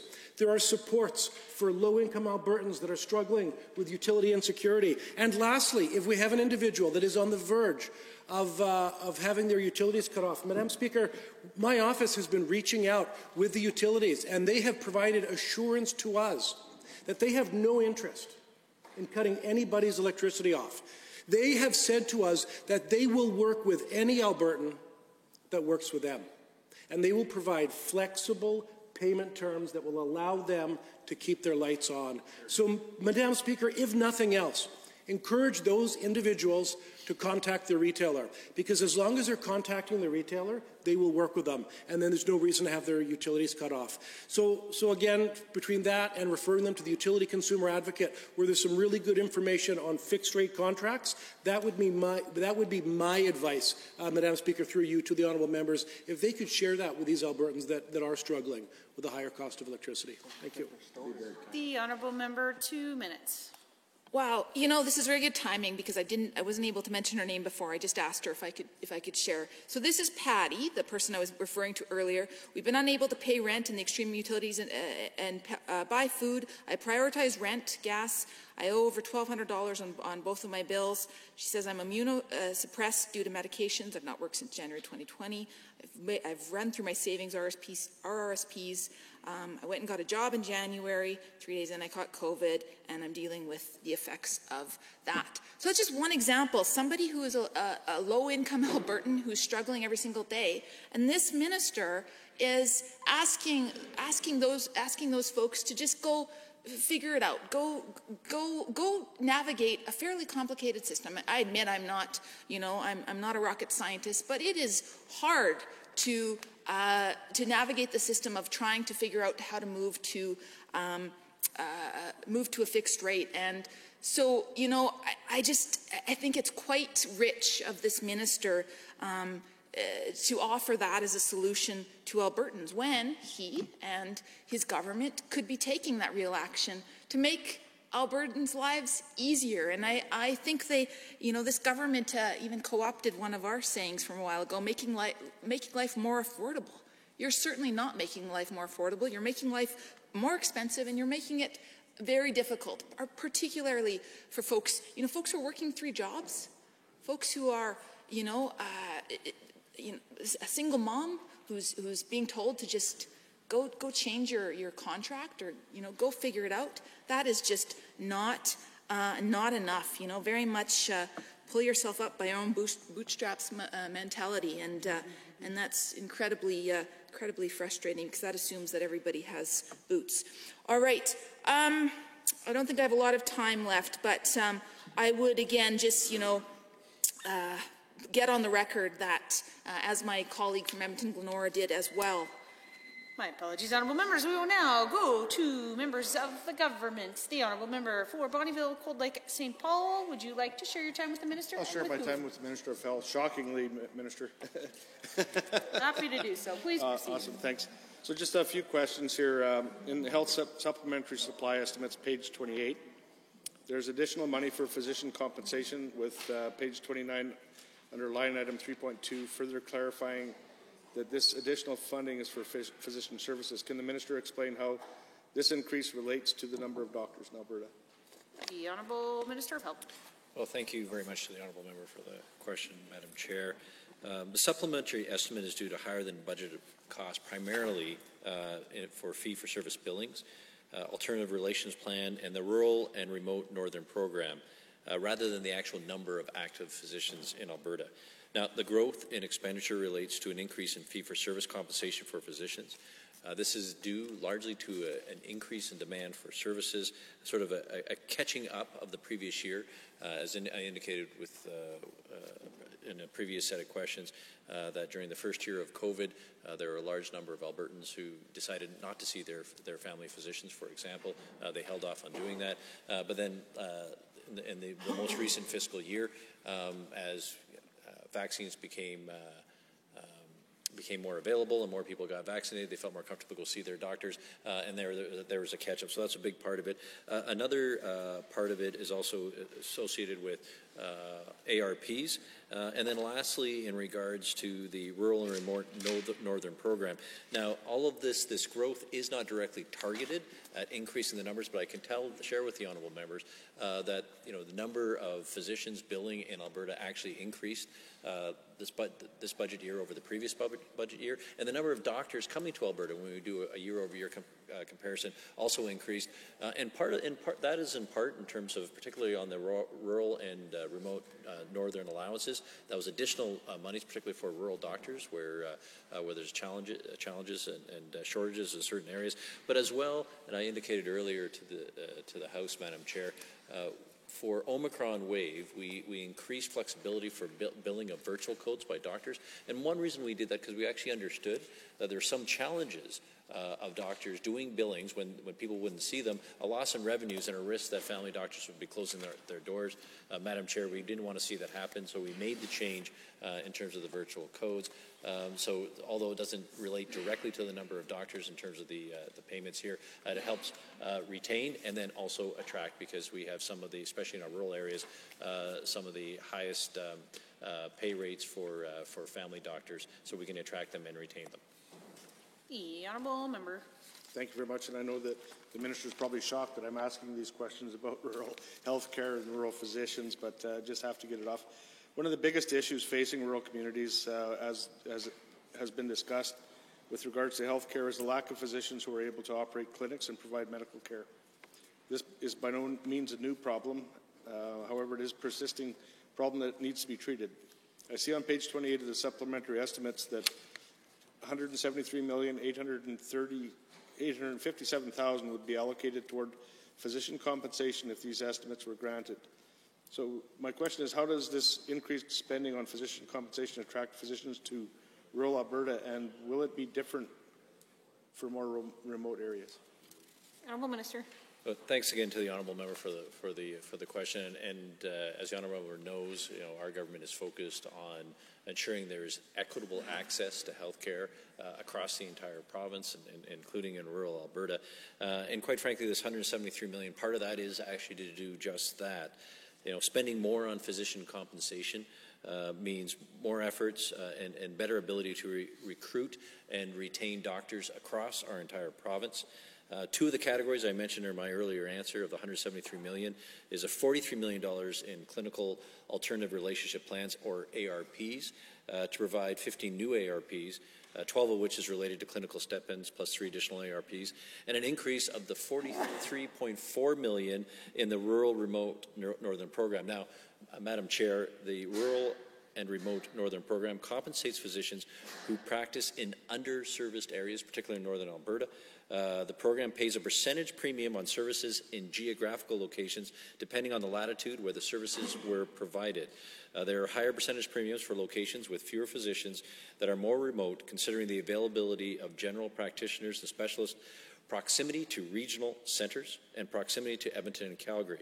Communities are given isolation scores and are assigned a premium amount, as well as a flat fee, details of which, if the honourable member is interested, you can go online and check it out. These estimates also include a $2 million increase for Rural Health Physician Action Plan. So, Madam Chair, this is part of our $90 million commitment that we made last year in terms of improving doctor recruitment and retention in Alberta, particularly in rural areas. And let me just give you a breakdown of this. This includes as I indicated, the Rural and Remote Northern Program, which is in total $57 million, which includes the $43 million increase, which is part of these estimates. The Rural Medical Education, which is $6 million. The Rural Integrated Community Clerkship Program, which is $4 million. The Rural Health Professions Action Plan, which is $9 million. There's also a local program that's $3 million, and that comprised of a rural locum program of 1.4 and a specialist locum program of $1.6 million, and a rural physician on-call program of $12 million. And Madam Chair, I'd like to point out this $90 million that we made in this year's budget, it's in budget 2022. Because we understand the importance to be able to attract and retain doctors, particularly in our rural communities. And also we have a new program, the Reside program, as the honourable member knows, $6 million over 3 years to target certain areas where there is a lack, particularly of family physicians in those areas, to be able to pay for some of the education of residencies, to be able so that they can actually sign a contract and go live there, hopefully settle, raise a family, and stay in the particular area, and be able to provide services to rural Albertans. And Madam Chair, not only will the estimates in this budget help pay for that in the current budget year, but we are investing in the next budget year in Budget 22. The honourable member. Thank you, Minister. And I'm sure that you will agree that getting people from one community to go to school and come back to their community, they're more likely to stay. So I thank you for that program. During the COVID pandemic, a major focus of this government has been protecting our most vulnerable, primarily among them being seniors in continuing care homes. On page 28 of the supplementary estimates, under the additional $716,120,000 estimated for COVID-19 pandemic response, I see over $260 million dedicated towards continuing care. To the Minister of Health, what outcomes are expected in Alberta's continuing care services as a result of this increased funding? The Honourable Minister. Thank you, Madam Chair, and thanks to the Honourable Member for the question. In terms of the breakdown of that $260.4 million, that includes just under $258 million in support to continuing care operators, and just approximately $2.7 million for continuing care audits. Now, Madam Chair, as you know, and as the Honourable Member knows, our COVID-19 response is focused on protecting continuing care residents and staff since the beginning of the pandemic, with ongoing adjustments as new evidence has emerged. Continuing care settings are uniquely high risk for COVID-19 outbreaks and severe outcomes. We recognized this early in the pandemic and provided incremental funding for continuing care operators starting in May of 2020. And as continuing care measures remained in place until the province reached Step 3, the Government of Alberta has continued this funding throughout this fiscal year to support clients, residents, and staff in these settings. Specifically, this funding helps contracted, designated supported living and long-term care operators pay for increased costs during the pandemic, including enhanced staffing, extra cleaning supplies, and a wage top-up of an additional $2 per hour for healthcare aides. The funding also includes $2 wage top-up for HAs in contracted home care agencies to help retain current and recruit additional staff and allow more Albertans to be cared for in their own homes. And Madam Chair, you know, this is critically important. So not only does the supplemental pay for and support continuing care homes in the existing budget year, but Budget 22 also continues on this, because we recognize that, you know, even though we're heading into the endemic phase, COVID is not over. It's still with us. We need support of continuing care homes. And I was also, Madam Chair, incredibly excited to be able to make the announcement of, you know, Budget 22 is not only about supporting continuing care homes through the pandemic, but we are also making significant investments in capital. We will have this in the upcoming budget, 1,515 new spaces for continuing care. We increased the budget by over $200 million for the upcoming. Hesitate to interrupt. The final remaining 6 minutes will go to the Honourable Member for Edmonton Millwoods to likely share time with the Minister. I would love that. And with the Health Minister to begin along the same lines that was just being debated. So thank you very much. So on page 28 of the supplementary supply estimates, the increase to physician compensation, which you've had the opportunity to speak to a number of times through this debate. And Minister, if I was listening carefully enough, I believe you at one point were saying that the physician compensation increase, spending more on compensation, allows you to better recruit and retain doctors, was one of the things that you said. And so looking at the supplementary supply and thinking about the previous year, I'm curious because we do not see any additional dollars for other healthcare workers when it comes to their compensation. And we know strongly that the heroes of this pandemic struggled with burnout, struggled with staffing issues, and I don't see anything in this supplementary supply for other healthcare workers, allied professionals other than physicians. And in fact, in the media recently, bargaining positions of pay cuts. So while physician compensation is increased to better recruit and retain. I'm concerned that the supplementary supply estimates does not include compensation increases for other healthcare professionals, and I'm curious about your department's Health Human Resources plan, because I think there are some serious concerns, particularly coming out of the pandemic, to this regard. The Honourable Minister of Health. Well, thanks to the Honourable member for the question. So I appreciate that, this is the way partly is how budgets are broken down. So in regards to physician compensation, there is a specific line item that was associated with that, so we could actually talk specifically to that. I can say, for example, for continuing care, we did provide $2 wage top-up, as I just spoke to that earlier. That is in the supplemental estimates, and then we actually will continue that into the next budget, in Budget 22. In regards to other healthcare professionals, for example, nurses, some of these we didn't need a supplemental benefit because this was actually either, in terms of the most recent nurses settlements, was either captured within the current AHS budget, or quite frankly, it's budgeted in Budget 22 in terms of the other changes associated with that. But I would like to make one comment about, the honourable member sort of raised the negotiations that are ongoing, and this goes more to a Budget 22 question. But similarly, in terms of Budget 22 with physician compensation, we did not make a significant change because we don't know what the outcome of that bargaining will be. And then similarly, in terms of the bargaining that's going on between the HSAA and AHS at this point in time, bargaining is just that, bargaining, as the honourable member knows, experience in dealing with unions as a former minister of Labour and Immigration, that the parties put a position on the table and then they move from there. But again, as I've indicated in this House earlier, I'm very hopeful and optimistic that the HSAA and AHS will move towards an agreement, just like UNA and AHS moved towards an agreement, and then that, any costs associated with that in the current year was we didn't need a supplemental estimate, but the fact is that there, as the honourable member knows, Budget 2022 includes the costs in that, and we will do the same thing as necessary for any other agreements that we reach. Madam Chair, and thank you to the Minister. Then I will just very quickly, because we're running out of time, part of the supplementary supply estimates refers to the lower than budgeted expense in some programs, offsetting some of the increases in others. And we learned through Budget 2022 that one of the areas of underspending is in the EMS budget.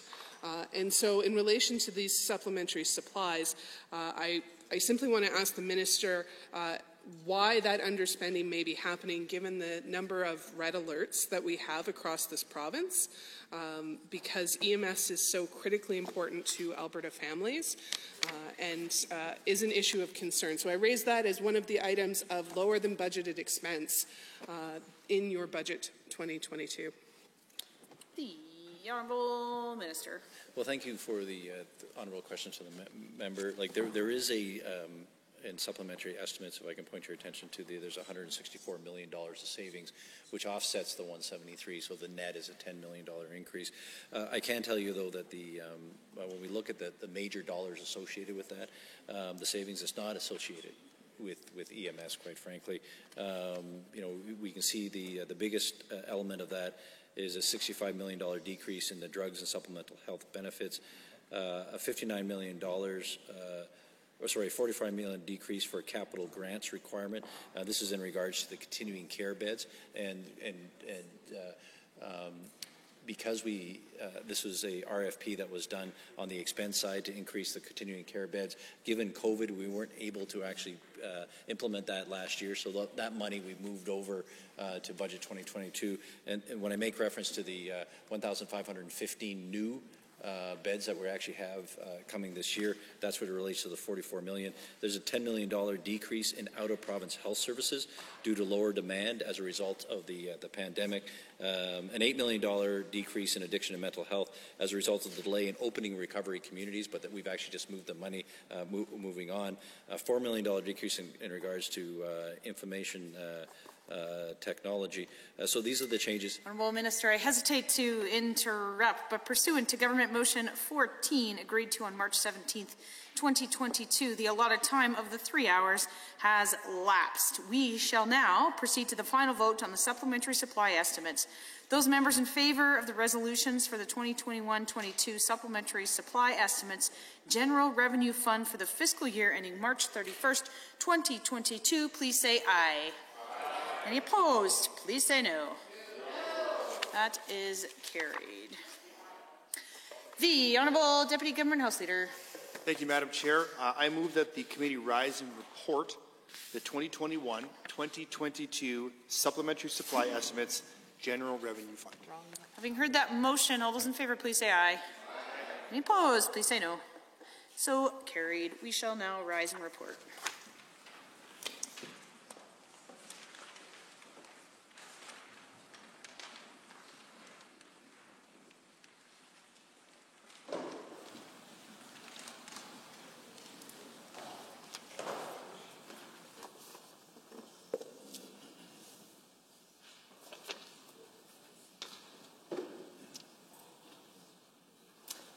The Honourable Member for Bonnyville, Cold Lake, St. Paul. Thank you very much, Madam Speaker. The Committee of Supply has had under consideration certain resolutions, reports as follows, and requests leaves to sit again. The following resolutions relating to the 2021-22 supplementary supply estimates for the General Revenue Fund for the fiscal year ending March 31st, 2022 have been approved. Office of Legislative Assembly, the Office of the Information and Privacy Commissioner, $55,000. Under Government, Children's Services, expense $134,726,000. Capital investment $1 million. Culture and Status of Women, expense $10,350,000. Energy, expense $96,246,000. Health, expense $725,974,000. And Municipal Affairs, expense $231,208,000. Does the Assembly concur in the report? All those in favour, please say aye. Aye. Any opposed? Please say no. That is carried. Honourable members, I would like to alert honourable members that pursuant to Standing Order 61 sub 3, following the Committee of Supplies report on the supplementary estimates, the Assembly immediately reverts to the introduction of bills for the introduction of the appropriation bill. The introduction of bills. Thank you. The Honourable Minister of Finance and President of Treasury Board. Well, thank you, Madam Speaker. I request leave to introduce Bill 8, the Appropriation Supplementary Supply Act 2022. This being a money bill, Her Honour, the Honourable the Lieutenant Governor, having been informed of the contents of this bill, recommends the same to the Assembly. Bill 8 will provide authority for government to pay from the General Revenue Fund for additional costs that are not already covered or otherwise provided for during the current fiscal year. The supplementary estimates include $1.2 billion in expense and $1 million in capital investment. The funding in Bill 8 will ensure the government can cover the health care costs of the pandemic while also sending aid and equipment to Ukraine, provide electricity rebates to Albertans struggling with rising costs, support child care workers and parents of young children, and build municipal infrastructure. Other items in this bill are funded by the federal government or are offset by savings in other areas, meaning the overall increase to the deficit forecast for 21-22 will be limited to approximately, in fact, just over $200 million. Responsible fiscal management, a growing economy, and strong energy prices have helped the government successfully shrink this year's deficit by about 81% since Budget 2021 was first tabled. I ask all my colleagues in the Legislative Assembly to support this bill and help the government move forward with these important supports. Thank you. The Honourable President of Treasury Board and Minister of Finance has moved first reading of Bill 8, the Appropriation Supplementary Supply Act 2022. Those in favour of the motion for first reading, please say aye. Aye. Any opposed, please say no. That is carried. Appropriation Supplementary Supply Act 2022 is now read a first time. The Honourable Deputy Government House Leader. Thank you, Madam Chair. I rise to seek unanimous consent from the Chamber to move to 1-minute bells for the remainder of the meeting session. Having heard the motion for unanimous consent to move to 1 minute bells, I will ask one question only. Is anyone opposed? Please say so now. So granted. Motions. Motion number 16, debate adjourned. Mr. Rutherford speaking. Are there any members wishing to join the debate? I will give just 1 minute for our officials to exit the chamber. No, go ahead. Go ahead. You don't look like Ludo Beaumont. They couldn't take the pay cut.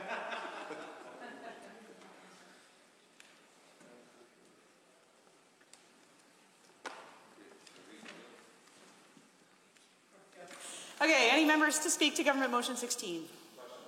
Seeing none, I will call the question on Government Motion 16. All those in favor, please say aye. Aye. Any opposed, please say no. No. That is carried. A division has been called. Ring the bells. Jeez.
Honourable members, the division has been called on Government Motion 16. All those in favour, please stand.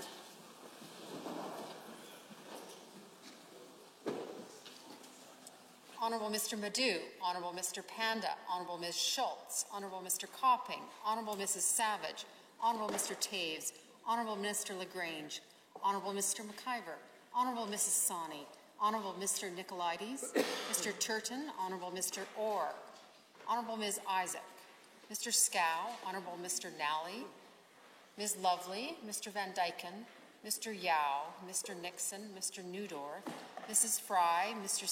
Sigurdsson, Mrs. Allard, Mr. Jones, Mr. Hanson, Mrs. Ahir, Mr. Godfrey. All those opposed, please stand.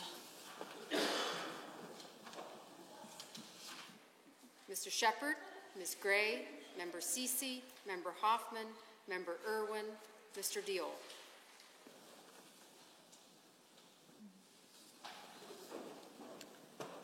Madam Speaker, for the motion 27, against 6. Well, members, that is carried. The Honourable Deputy Government House Leader. Thank you, Madam Speaker. I think we made some great progress this evening. Albertans were well served by the Chamber. And at this time, I move that we adjourn until tomorrow, Tuesday, March 22nd at 1:30 p.m. 2022. Having heard that motion, all those in favour, please say aye. Aye. Any opposed, please say no. So carried. House stands adjourned until tomorrow at 1:30.